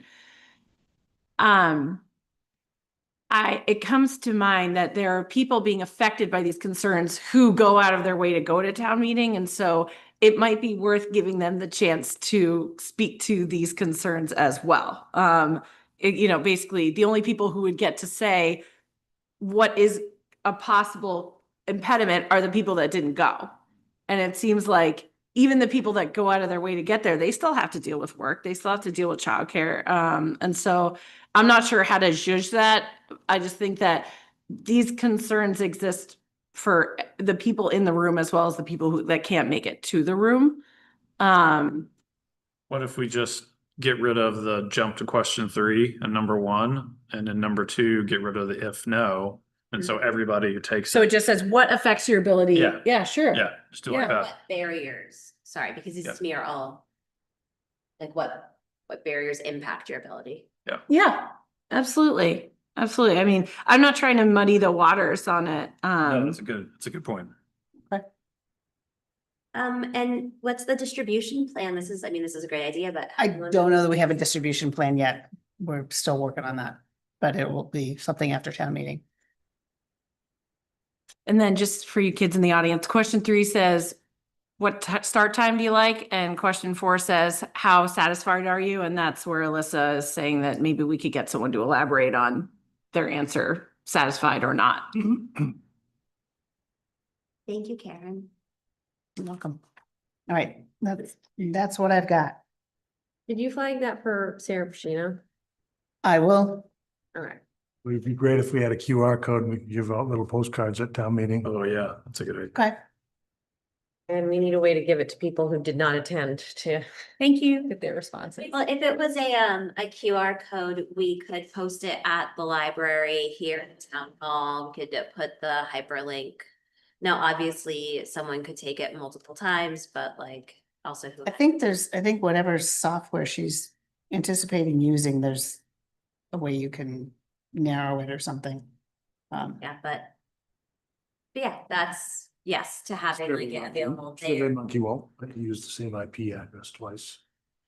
But that would affect the ability to fill it out at the library. Yeah, you wouldn't want to limit by IP address, email address is tricky too. Unique IDs are always a pain. How about zip +4? If you could just write your social in there, that'd be great. Passport is good. I don't think we need to decide this. Let's move on. Yeah, yeah. So, seems to me we should go into non-public for people who are here, and then we can come out of non-public and resume the public meeting, and then I think we also will have other non-publics to go back into. Which ones do we need to do now? The first 2. Okay. Let's start with number 2. Okay, I'll make a motion that we go into non-public session under 91A 3(2) and at the conclusion of that session, we're gonna have another non-public. And then we will come back into public session at the conclusion of those 2 sessions. And also I'll add to that motion, the second non-public session is under 91A 3(a). Okay, that was a motion. Those are wordy motions. Sorry. And it's a roll call vote. Vicky? Yes. Steven? Yes. Yes. Yes. Yes. Okay, Okay. should we go into that Yep, room? that's Okay, all heading right, to so the we're gonna heat. go on mute right now. We'll be back.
Enter No, public Jeff- session. Jeff already did and Oh, you Alyssa did? Mhm. seconded All right, Mhm. never mind. in the hallway. I retract that. So the goals discussion, I really thank Beverly for putting pen to paper on our like sort of disjointed discussion that we had a couple of weeks ago. I thought it was super helpful. I feel like we have a good like sort of base to work off of. I feel like I'd be in favor of getting through voting into non-meeting and returning to that in earnest. Our meetings have been going to like 10 plus every time, and so I don't want to like keep kicking it, but I did look at what she put together and thought was super helpful. I don't know if others had time to. So if we don't push it out beyond the election, maybe push it to our next meeting in March, which I think we are having. The 16th. Unless there's something you guys want to talk about right now. I mean, I'd be in favor of pushing it to the next meeting. I do have concerns about the lack of business outreach. And I don't know how best to, You're talking Deal about with the that. job description? yeah. Okay. Brittany was talking about the Goals. goal stuff. But Oh, I'm sorry. I'm That's sorry. okay. It's late. They're related. I apologize. No, I Related. did look at the goals document she put together, and that was really good and helpful. was. She organized our brains for us. Yeah, no, that was really good. Yes. All right, so we'll push both of those conversations out to 16th when. And Jeff comes back. Yeah. Okay, then voting day, next Tuesday. We'll be in touch with Sarah Pacino about our schedules. Is there anything else you guys need or want or Who is talking about what that day? Like, how Oh, are we? voting day? That's town meeting. Oh, mean voting town day, meeting. voting day, No. voting day. That's the next I think that's agenda why we item. wanted to meet on the 16th. was- Okay. oh, Yeah. Voting day. Is there a dress code? Can I wear what I want? Is it about comfort or is it about Voting style? day, it depends. A lot of us go business casual. Lean more casual. so fine. Ramesh would wear jeans and Sneakers. Vans, so, you know. Awesome. And I he love was that with my authentic. ridiculed Yeah. for it That's right, that's right. in the court of public opinion. That's why he's not. And then, what is our responsibility during the day? What do we Sarah, actually do? Whatever you're told. yep, what Okay. Sarah asked us to do. You are an election official, and Mhm. so often you stand to make sure the ballot box isn't getting like jammed, and then you call over Sarah or the assistant moderator who has the key to help get the ballots going again, although it's a new machine this election. I went to the training. It was very fancy. Yeah, There's a lot of downtime. Yeah. I will bring other stuff to do while I sit there all day. Great. So I can bring activities and snacks. Yes, Awesome. there's a lot of snacks. yes. Yeah. And just to circle back, I mean, I don't know if you were planning, but we usually have lunch and then, Oh, okay, no, thank you. yep, Pizza request. pizza for dinner, and we usually do, Sandwich tray, thank you, Yeah. a sandwich tray from turkey and vegetarian. Riverside, yeah, and then pizza from Riverside for dinner. Thanks, Riverside. Okay, We do Right. pay that, but yeah. Just thanks for all your hard work. Yeah, and I think, appreciate them. Sarah may have more details on. okay, Like how many people are going to It's be there? usually for all the election workers okay. that are there. So she'll have counts. She should, yeah. And then the pizza for dinner includes all the ballot counters that are coming after the polls closed. Am I the picker upper? Usually, I'll go get it. usually somebody who's Okay. there, because again, there's a lot of downtime. Run. Happy to run out. Yeah. I think they'll actually deliver it. I think. Oh, do they deliver? Okay. I've picked up the pizza a couple years and maybe they deliver the lunch. Yeah, maybe that's what it is. Okay. Tell Steve to deliver it because he's gonna be on the select board, so he needs to help out. That's true. Yeah. All right, thank you for that. Yeah. Clue. Okay. Town meeting? Town meeting, okay, so we had saying that. decided that we needed to revisit the possibility of having to do the cap and the culvert in the same year, and we talked about strategizing for that. I did email Nobis, who's our engineer on the cap project. They have not heard anything back from DES. He's hoping within the next week. I said, I absolutely need to know by the 16th at the very latest. I told them the 2nd, but Yeah. What is the information we're waiting on? what DES is going to require, if they make us do that cap this year, that changes how, some of the allocations on the floor at town meeting, perhaps. Yes, but something we'd also talked about though was not just whether or not DES is gonna make us do it, but if we chose not to do it and it got worse, then the cost might be even more astronomical following. Right. Yeah, well, so And also, if we're gonna have loaders at the site this year, is it a good idea to take advantage of that? Right? Wasn't that also yeah, part of the that was part- discussion? that was part of what they brought up. And then they kind of backed off on that. Because the construction's gonna take 2 years anyway. Right. So I was kind of like, okay, why'd you guys suggest it if we're gonna pull back on that? So yeah, I guess maybe the conversation to have is regardless of what DES says, do we want to do both this year? And if so, how are we going to fund it? Right. What other projects are we not perhaps going to do?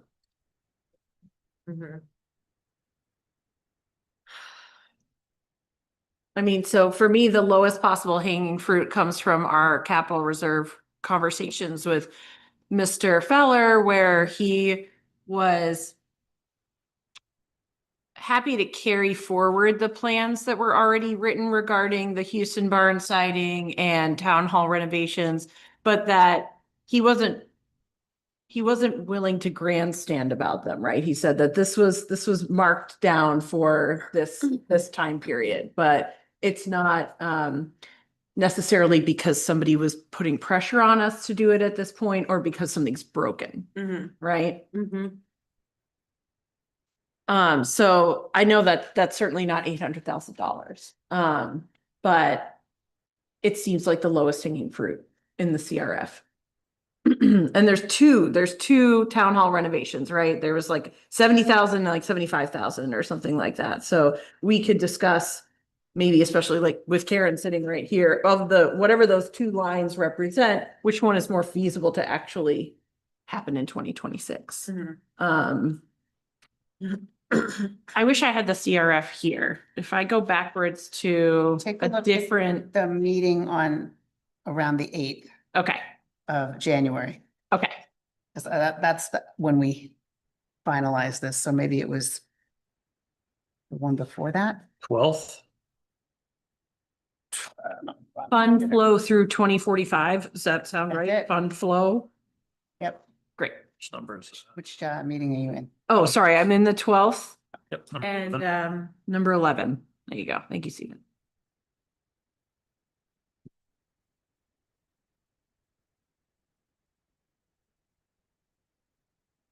You gotta go down.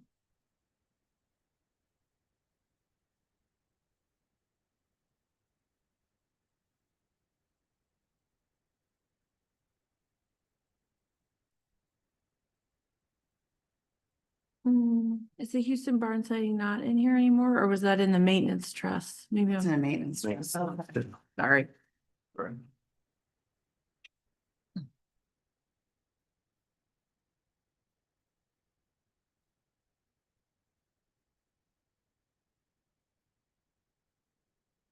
Anyone remind me what the price tag on the cap was that we talked about? $1,000,000. Million? Cool. 800. 800. That was their ballpark for a complete repair. It was like 450 or something for a partial or 400 for a partial, but there was no guarantee that would hold. So if it's 800, Webster's gonna pay a portion, Warner would pay a portion. Even though they don't think so. Even though they don't think so. And I don't know how that works, whether because they have not been formally noticed. I mean, we've talked about it, but we don't have a formal notice. Right. Whether When we get have it, to, they're gonna get it. right, no, but I'm just saying, do we have to raise and appropriate the whole amount and then ask for reimbursement from them? In which case, Typically we do because it's our project. okay. So basically, we got to appropriate the 800. Yeesh. And then just to clarify with regards to the partial fix versus like what you might call the full repair. I would assume that even the full repair is not guaranteed, right? No, but I think it's probably the partial, you're dealing with the area that the cracks appeared in. And primarily the problem, I think, is drainage. Or Yep. They seem to think is drainage. Yep. The full would expand that drainage replacement. Mm-hmm. Like actually make it more than it is now, not just, More than in the area where the problems occurred. okay. Got it. It's basically to make sure that all the drainage is good. Right.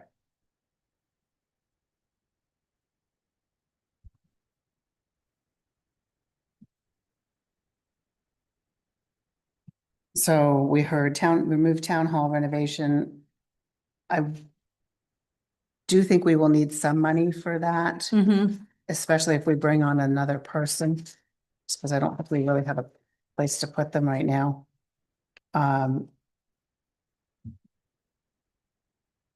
But we could certainly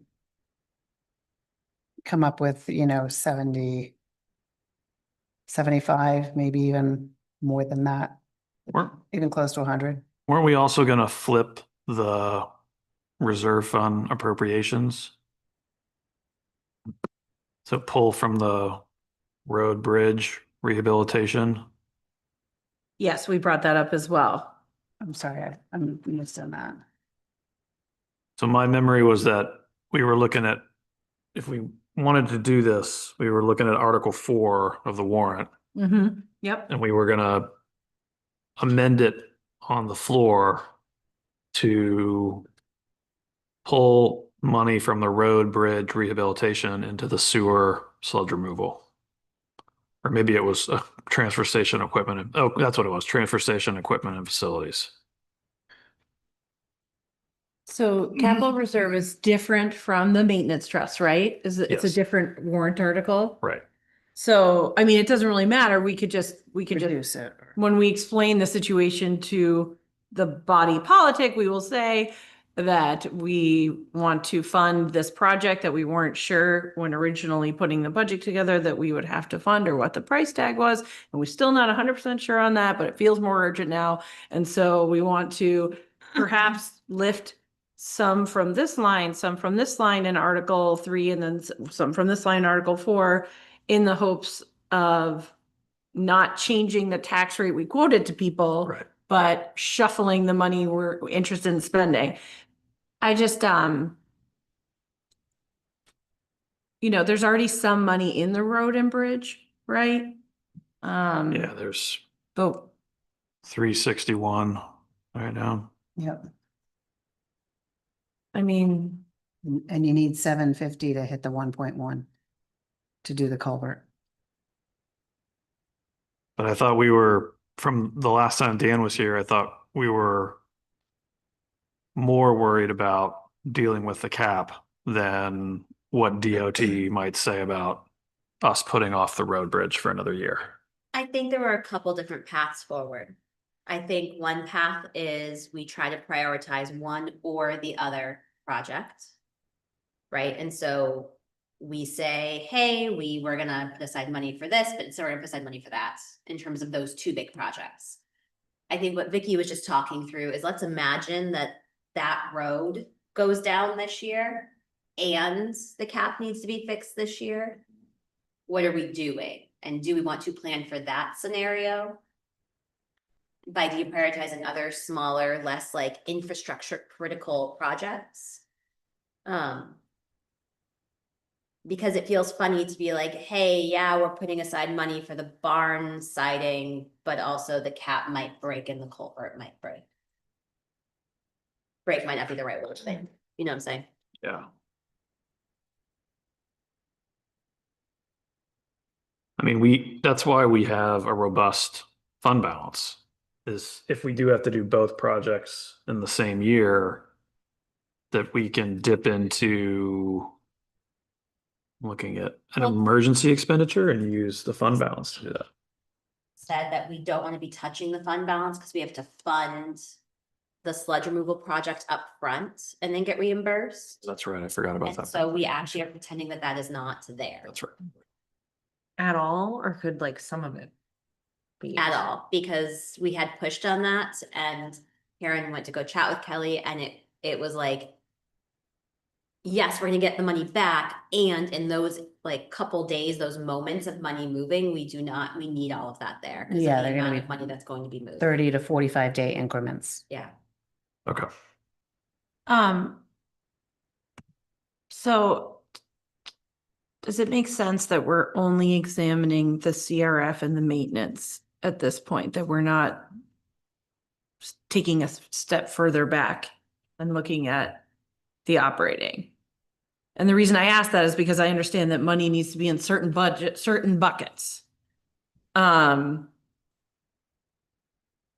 You know what I mean? Cause like we encumbered the road money and we're funding this position. We haven't even posted yet. You know what I mean? Like, can we step even further back to the operating budget, or should we just try and focus on maybe a little bit more digestible changes, which is inside of just the CRF and the maintenance?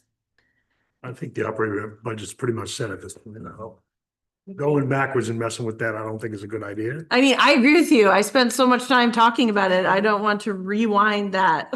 Appreciate that you're trying to make sure we're thinking through every possible option.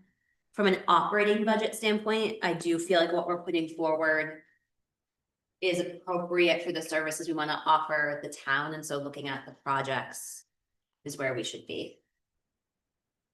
Is it too late to post this in George Park bathrooms at $200,000? Just saying that that's a big chunk. That is a big chunk. But also, haven't we had folks saying like the bathrooms? I feel like Well, they're apparently gross, but I think Been horrendous for 10 years. they've been what? Horrendous for 10 years. Well, But you know, what would you rather have, a um, functional road or but a nice like, are bathroom? they horrendous versus unsafe versus like just making tricks? I don't know. Yeah, I think some people would say safety. But I'm sort of kidding, but it's also $200,000. Well, okay, so that's a project. We're only putting $25,000 into that fund Yeah. this year. Oh, yes. The money's already there. I mean, that's $25,000 we could grab. Yeah. We'd have to put off guardrails and or the well pump. Sorry? We'd have to put off guardrails and or the well pump. That's Guardrails? That's where that money would be Houston Port spent. guardrails, fields 3 and 4, Houston Field pump, well and pump 3 and 4 fields. The guardrails can be Houston put off. Park guardrails. I've missed that last Just year. along the parking area, Yeah, they're not essential. the wooden ones. Okay, yeah. We pushed that off last year because I was a little like, okay, we do not need to do that. I missed that this year. They're back in. So Are you in, there's $25,000 there. are you in maintenance? Is that maintenance or is that I'm on CRF? CRF. That's The recreation Recreation. facilities, CRF. What about this well pump? Great. Is that essential? Yes. Okay. That's 3 and 4, Houston Fields 3 and 4, well and pump.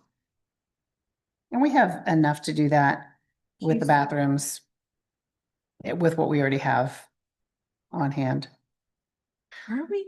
I'm so sorry. You're at the Oh, bottom. I found it. Page 3 I'm of sorry. 5, yeah. I didn't realize that these categories are, I think I was inadvertently not looking at the left-hand column. And Dan, Houston Field 3 and 4, well and pump. Does that mean we're gonna get a bubbler? No. I would presume that's irrigation, but I don't know that. Yeah. yeah, Okay, well, we're gonna potentially put that off. But that doesn't even show up here. You guys, like, there's no number there. 30,000. In the 2026, there is a red parenthesis, down there. $30,000. I see what you're saying. Never mind. And then the guardrails, that can be 25. pushed off. Yeah, I think the guardrail can certainly be pushed off. It's not the prettiest, but But either way, the fund has 235,000 in it. The bathrooms, Dan is believing he can come in under the 200. Initially he was saying that wasn't going to be enough, but he's feeling comfortable coming in under. Okay. And you still have $30,000 that if you really need to do the well and pump, you can do that. So you're really just pushing off the guardrail because Mhm. the appropriation is what we have control over. Right. Right. I mean, we could push off the other projects, but there is funding there.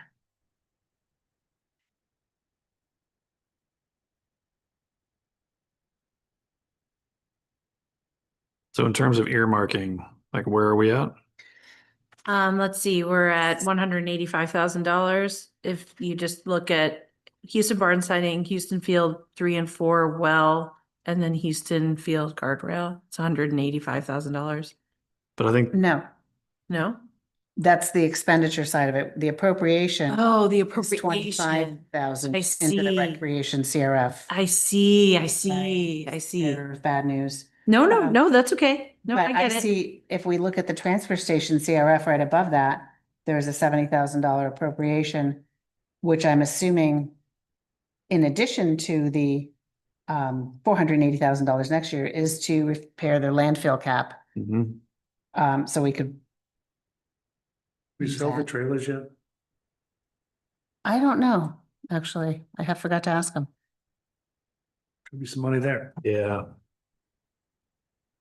But it's too late to use it as part of the warrant. It's got to go to unanticipated and then get voted out next year. Okay, so transfer station CRF $70,000, but with nothing particularly earmarked for this This year. So we might want to leave it in there if we're Yeah, gonna do the I think, cap. yeah.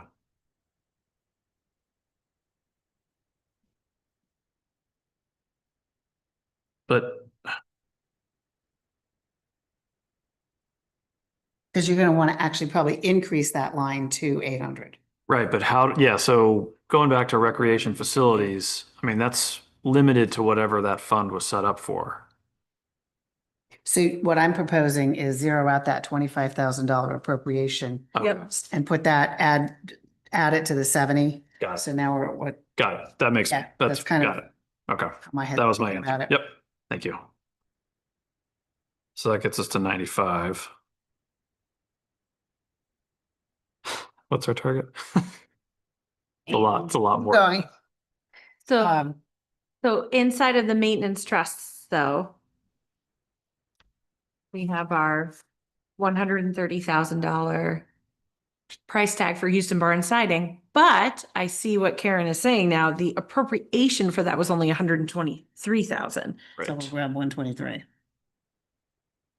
okay.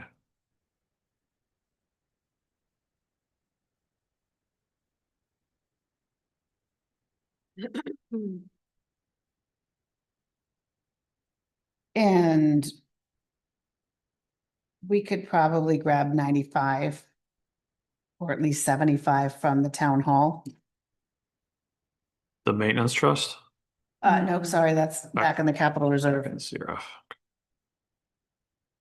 So the town hall is the.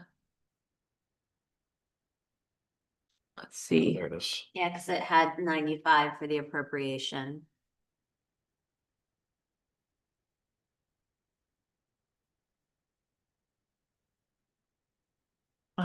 Okay, so this is the town hall CRF. And I'm sorry, what are you comfortable changing Well, that to? I do feel like we need to do some new office work. We don't necessarily need to do the town clerk, That thing, yeah. but I think we need to do this back corner and Yeah. possibly make space for An that additional position person, If we're yep. gonna do that, and I mean, that would be really nice to do. I think it would help some morale, Mm-hmm. but if we can't do it, we can't do it. It's $20,000. So you're saying like instead of 95, we could make it 20. 20. We could still do some important work with that starting point. And then Yeah. basically shift the TC area out. So that's what, another 55K? No, she's suggesting 70 out of it. So I got 75 from the town hall. Yep, I've or got- 70 or 75. I took 75 because there is some money in there. Okay, okay. 75. Then I took 123 out of Houston Barn Siding. Yep. And 25 from the Recreation Fund, and that gets us to 223.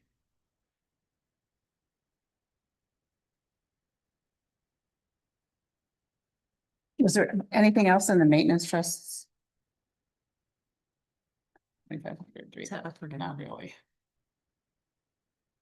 No.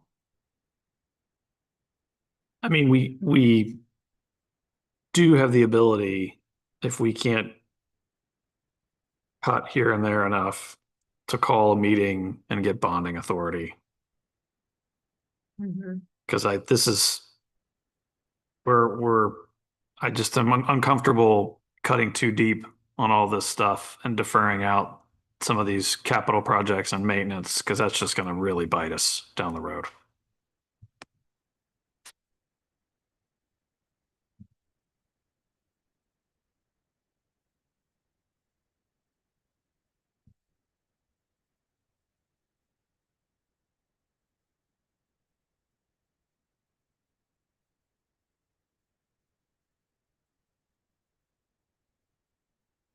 So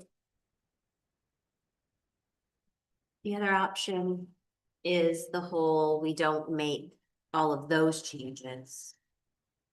We just choose to prioritize one of these two projects this year, right? And either we say the culvert is the priority and we leave everything as is. Or we say the landfill cap is the priority and we adjust the proposed appropriation there. And it would theoretically, assuming whatever project we deprioritize until next year, survived until next year, the CRF, CIP is laid out to accommodate one of these projects this year and one of these projects next year.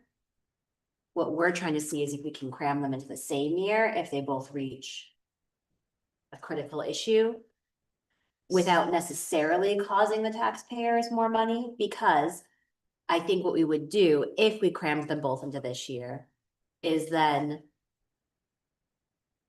ask the CIP committee to take the 480, whatever it was that they were going to put into the appropriation for the landfill cap next year, and then redistribute it to get all the other projects back on track. So I'm just naming that in the CIP, they did account for this, but they accounted for it a year out. so we're just pulling. So what we're trying to do is not cancel any projects, but rearrange the priority of the projects. Well, that's the, Without adding $1 million onto the request. yes, that's a really good point. But that's more the capital side than the trust, the maintenance trusts. I think we should just budget the landfill cap. If the state shuts down the road for the culvert, we'll have an emergency town meeting for a bond. yeah, that's almost easier to me. Yeah. State shuts down that road, you won't have a problem getting the bond issue Yeah. passed. It's gonna be hard to keep cutting to get to 800,000. Yeah. Glad that we started looking at that to see if there was a path there. But seeing the amount of money and the amount of changes we would have to make on the floor. It's not that I'm opposed to making a lot of changes on the floor, but rather I don't want to lose people along the way or see stuff get cut along the way. Seems weird, though, that we have these two dire issues, but we're gonna be talking about renovating town hall or re-siding a barn that doesn't seem like it needs to be re-sided. You know what I mean? Like, it really feels like we're reserving money for what most people will see as not a crisis. No, and I guess- And then putting off what we've convinced people is an immediate concern. I mean, I spent Yeah. hours describing this culvert to people. So I appreciate that. I do Yeah. think there's an Yeah. issue though with like, if the Houston barn siding was 500 grand or something more significant, then I think we could, if any of these were more significant, we could pluck and pull, but this like scraping to try to come up with like a couple 100,000 feels like we're not gonna get there. So we could continue down that path and get some of it, but I don't see us getting enough. So out of this. What you can do is take your 223 from the town hall renovation, Houston Barn and Recreation, and reduce your road and bridge appropriation to meet that in the middle. And you're still putting away some money for the bridge culvert. Because that number is the big one, If we that's had 750. to call an emergency meeting and ask for money, we're not asking for the full amount. We've started to sock some away. Is that what you're saying? Yeah, Karen, can you say that one more time? So we got to 223. Let's just round up. We can get to 225, let's Okay. say. The appropriation of the road and bridge is 750. If we knock that down to meet the difference, so hang on, I gotta look at this. Now you're down to 275, I think. Something like that, yeah. At what point in the year would the culvert need to fail for us to be able to use our fund balance? Or the money we have put aside for the payment of things? It's not money put aside. It's like, Basically, we're classifying it as spendable revenue right, versus our bank account, if you will. The fund balance is a bank account. It's our surplus from this surplus of revenue over expenses for this year. Yeah. it's an asset. We Yeah. transfer it from that surplus account to the general revenue account to reduce the amount of money we have to raise by taxes. But we didn't quite do, so I'm talking about the fact that we're keeping a lot of money in a bank account because we anticipate having to spend a lot of money up front, right? We're also statutorily required to keep, I think it's. 5 is the minimum. And it's not an obligation, it's a recommendation. It's a recommendation. I think what Alyssa is saying, Had enough to cover the school. Because we've collected the school taxes.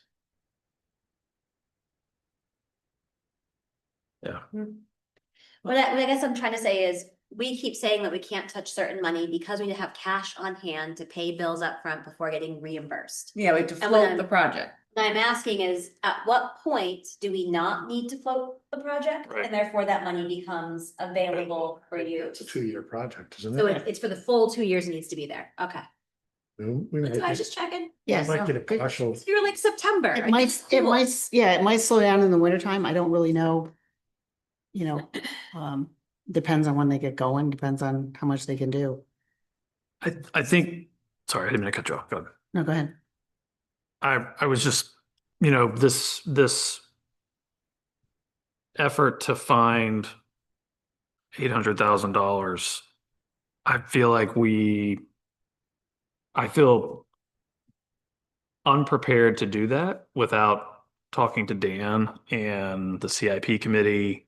And we just don't have time necessarily to do that, to understand the consequences of pulling money out of those projects and expenditures. And yes, I mean, I totally get if we do nothing or stick or stand pat at 223, that there's objections we may get from the public that, we're funding other things that are way less critical. But I just have a hard time pulling money from some of these things without having a better sense of what it means to do that. And under the time constraints, I really like Jeff's approach of just saying, we're going to pick one or the other, probably the cap, I think. And if the road is deemed failed, then at that point, we go back to the voters and ask to borrow. So we're gonna reduce our ask on the floor then by $300,000? Because that's the obvious next question is, if we're only paying for something that's 800,000 instead of 1.1 million, can't we do I with see. $300,000 less? So to that point, We my, still have to fix it the next year.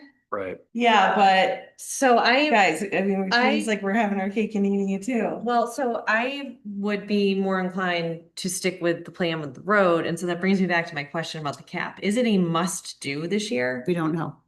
So to me, it's like we go with the thing that we committed to and figure out the cap as it goes. There's feels like there's way more unknowns with that. And We may have better information next week from DES. I don't know.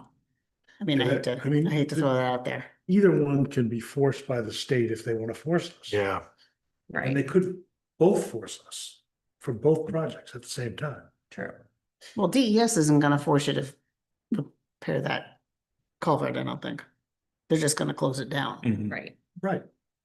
But on the, That's how they force our hand. Well, okay, but yeah, We're gonna close the road. DES, I think. All your people are gonna scream DES, all the way to Concord to go to the transfer station. right, well, that's screaming residents versus, and I'm playing devil's advocate here. Versus DES coming in and saying, you need to fix this. but if which we is- literally don't have the money, then we get in a fight with the state of them being unreasonable and like we just don't have the money, so they have to wait. you We know? don't have the money because we're currently paying for the last thing they told us we had to Right, do. exactly. Vicky's point, like, this is what we committed to, and so I would rather stick with that and deal with the state as we go. And I know we're rolling the dice. I know it has a lot to do with like the weather and it could be worse if we have more flooding or whatever, but I would rather take the path that we had planned on. You argued for it and defended it already, and that's just, And do the road work and just wait and see what happens with the cap. yeah, it feels like there's so many unknowns, and unless we were sitting here today, like we know we must get it done, then maybe I would take that path. I just feel like with that one, it's like we don't even know if DES is gonna require it. Obviously, this is not an ideal situation, but we have no great paths forward at the moment. And I think in that case, we could also, if we had to do an emergency meeting and do a bond for that, we could, so. And we do have it in the CIP for the following year. Right? Isn't that what's Funded, yeah, funded? it's funded, Yeah. the cap is funded the following year. Yeah, there it is. With- Yeah. The 675 is offset by some of the trailer Trailer, rental. right. If we do end up bonding it, Webster's gonna want 10 years.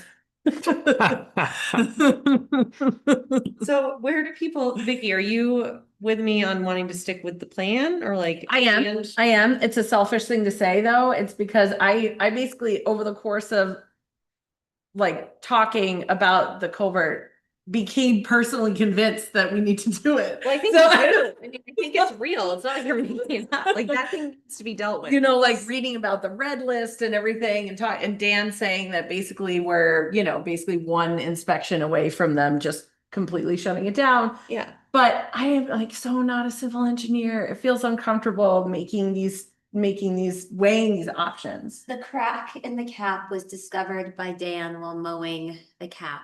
Is there any danger to our staff as they maintain the grounds if the cap is not dealt with? I think they just stay away from it. I mean, I think there are actually 4 cracks up there. Cool. There's a big one and some couple of small ones. And he just steers clear of them. Okay, so there's not immediate danger to our staff as they maintain the grounds. I'm actually fine either going with Vicky and Breeny's approach or Jeff's, because I think either way, the state is going to come down and tell us that the sky is falling. And if we need to go back to the voters, we'll have a very good reason to say, this is the situation that we're in. We have to bond this to take care of it. And yeah, I guess I'm just really uncomfortable with that being the default mode because a bond is going to be more expensive over the length of the time. Yeah. And it sounds as if we are negating our responsibility by saying, and I know we're not, but it can feel very like, oh, we'll just go get a loan, like it'll be fine. And so I would Go to a want special this. town meeting and ask for $1 million cash. yeah. That's right. If you don't want to finance it, that's the alternative. Yeah, You present it to the voters that way and they. I mean, we happen to know where there's $1.6 million sitting untouched. maybe. In the tip. In all seriousness, Can you share that information? in all seriousness, though, if our hand was forced and we had to do both projects in the year, like we find out whatever, could we call a special town meeting to move money around out of funds that has been appropriated into, or is a bond truly our only option? I think you can move money around in a special town meeting. Okay, so I want to be clear that I don't feel comfortable being the default is we call a Right. meeting, have a Oh, yeah. no, I'd say we call a meeting and say, Figure what it out. projects are we deprioritizing or moving out?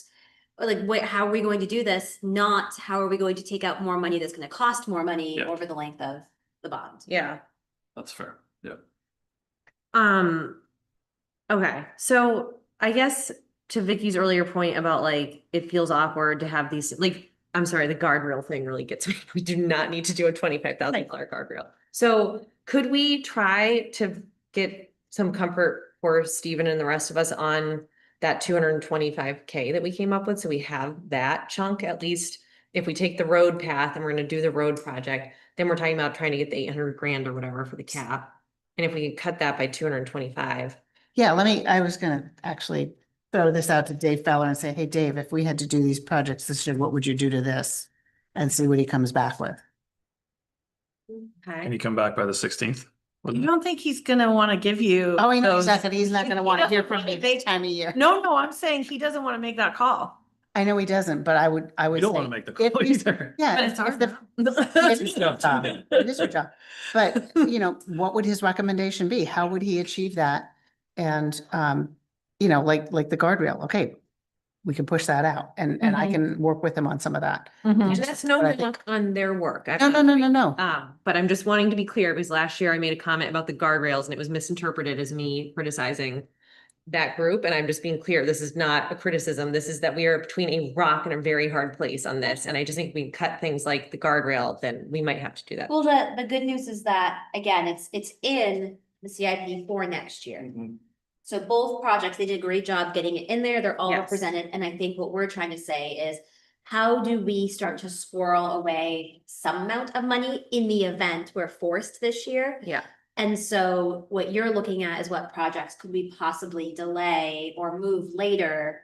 Yeah. Not actually messing with the overall intention Mhm. of the projects that are on there, Just the But- time frame. just the Yeah. timeframe. Yeah. And we're in a very difficult position. So doing some very quick numbers here. We are appropriating $1.452 million between these two, Article 4 and Article 5. If you take the 750 out, which we need for that culvert, that leaves us with 702. So we don't even hit 800. 800. That's essentially wiping out all other Right, which we're not appropriations. ready to do. Yeah. Unless there's money going in here somewhere. Which I think there was 70,000 going into the transfer station, so, Right. that gets us to 772. Which is close. Which might, but that's literally wiping everything else out. Right. And I mean, George's Park bathrooms groundbreaking starts May 18th. But we're not, we took out 25, but we figured that was the guardrail. We have the 235 to do. Oh, we have the bathrooms. We have the Okay. bathroom. We have the bathrooms. So Too bad there's so many different ways to look at this. I know. Can we just get Mr. Feller on the phone? So do we have a general agreement on where we are right now? Ish? Like, maybe? Yeah. Up a creek without a paddle, yes, we always are. I hear march forward as planned, Yeah. unless I produce different information next week, Yes. in which case maybe we dive into this again, Yeah. or maybe we don't. Mm-hmm. And with the asterisks, that we recognize that if more information comes out after town meeting, that we would call a special meeting to reappropriate funds as Mhm. needed to deal with the issue. Or negotiate with the state on something. Yeah. Right, Yeah. right, just like, There's that. just naming like, we're not saying, oh, we're good, but we're saying like, we are Right. working with the information we have, we are Right. trying to honor what we know we need to get done, what is of most urgency without asking people for more money. Mm-hmm. Cause I've noticed that one thing no one has said in this conversation is let's increase the amount, like everyone is working incredibly hard to keep it exactly where it is. Okay. All right, Almost 9:10 I know. to finish. No, so, How so listen, we've finished. about you? I'm just gonna say under new business, this proposed legislation on net metering, I am not in favor of signing on to this. I think it's got some controversy. I don't see any upside to the town, and unless someone else feels super strongly, I would rather not take a position on it. When do we have to let them know by? Crossover, I think it's March 15th or something. So We before- might, it might be the day of our meeting, actually. I mean, it's just signing a letter. I think this issue has enough. Some people think that, Yeah, and can I you am say not an more expert, about just this? that net metering raises prices for everyone else. And so while it benefits people on solar, it does not benefit everyone else. And so I think that's the argument. I'm really dumbing it down because this is not my area of expertise, but I talk to people who know more about this than I do, and that's the other side of the argument. I mean, so the Energy Committee voted to support this. They asked the select board to support it. My understanding is that all it's doing is guaranteeing net metering is available for municipal projects Like a- beyond the expiration period. Because projects are going away from New Hampshire because they don't have that certainty. Well, the group pushing the bill says. Well, of course, but I mean, the group talking to you may have their own agenda as well. It was a totally neutral party who knows what the issues are. It was not a group. Well, I don't think it makes sense for the select board to take a position. This committee can still take a position if they want to, right? yeah. I'm trying to carry the message from the Energy Committee to the board. Where's the letter? This is the email about the The letter. letter, you Which keep is in there. going, it's in there. Okay. Yeah. 11 or whatever the. Oh, okay, I get it. Here it is.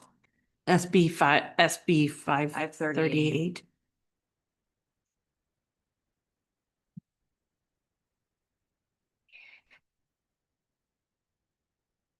Eleven D. It's the draft letter. 75 years old.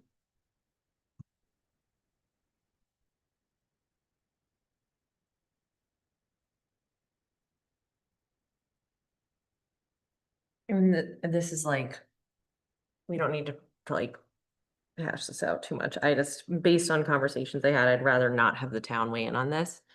But if others feel like we must, I probably just won't sign it.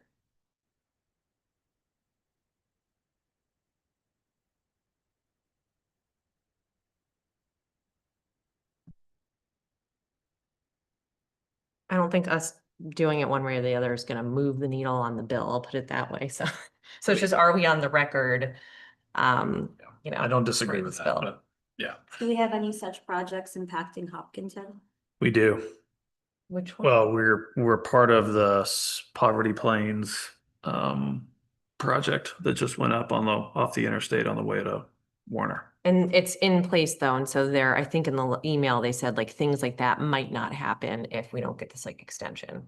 Yeah. So it's not like it's going away. No, we're not gonna lose money because of it. No, that's right.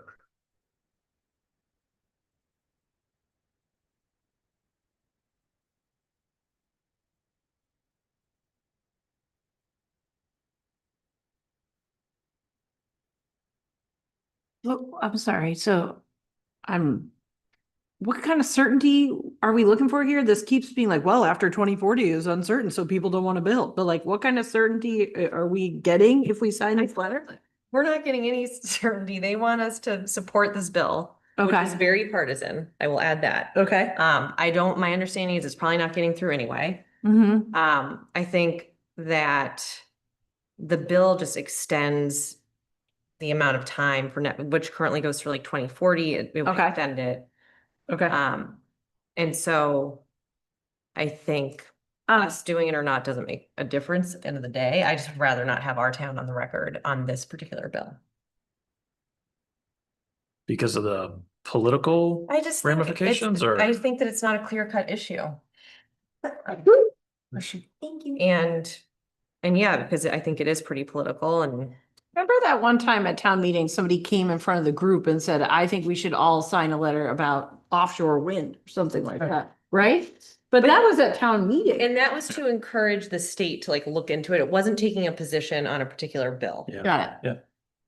So this would go to a House committee. The idea is that after crossover, the bill, which is a Senate bill, would be going over to the House, and we would be taking a position, basically signing on to this letter saying we think you should pass this bill. I Understood. don't think it's a huge deal. I just feel like given the conversations I had, and given like the partisan nature of the bill, I just don't, like, we don't get, there's no upside for us.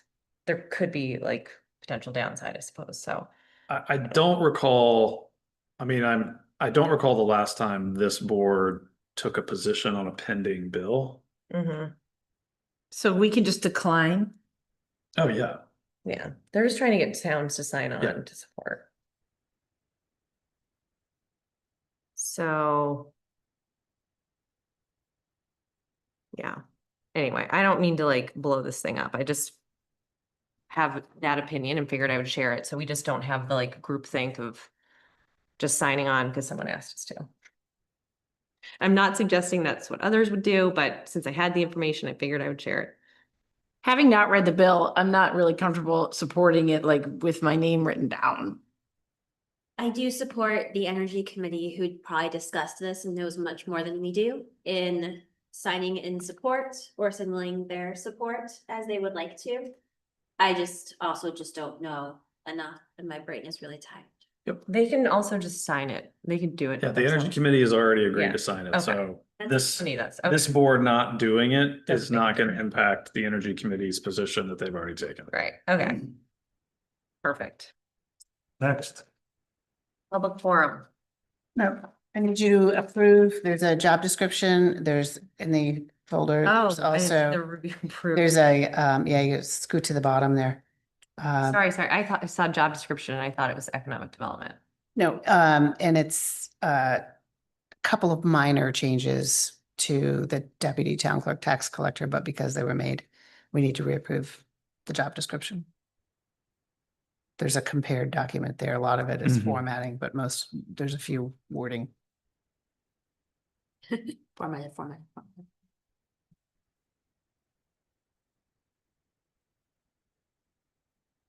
Do they really make daily bank deposits? Yes. Town is required to deposit, I think it's more than, if we have more than $1,500, we have to take to the bank.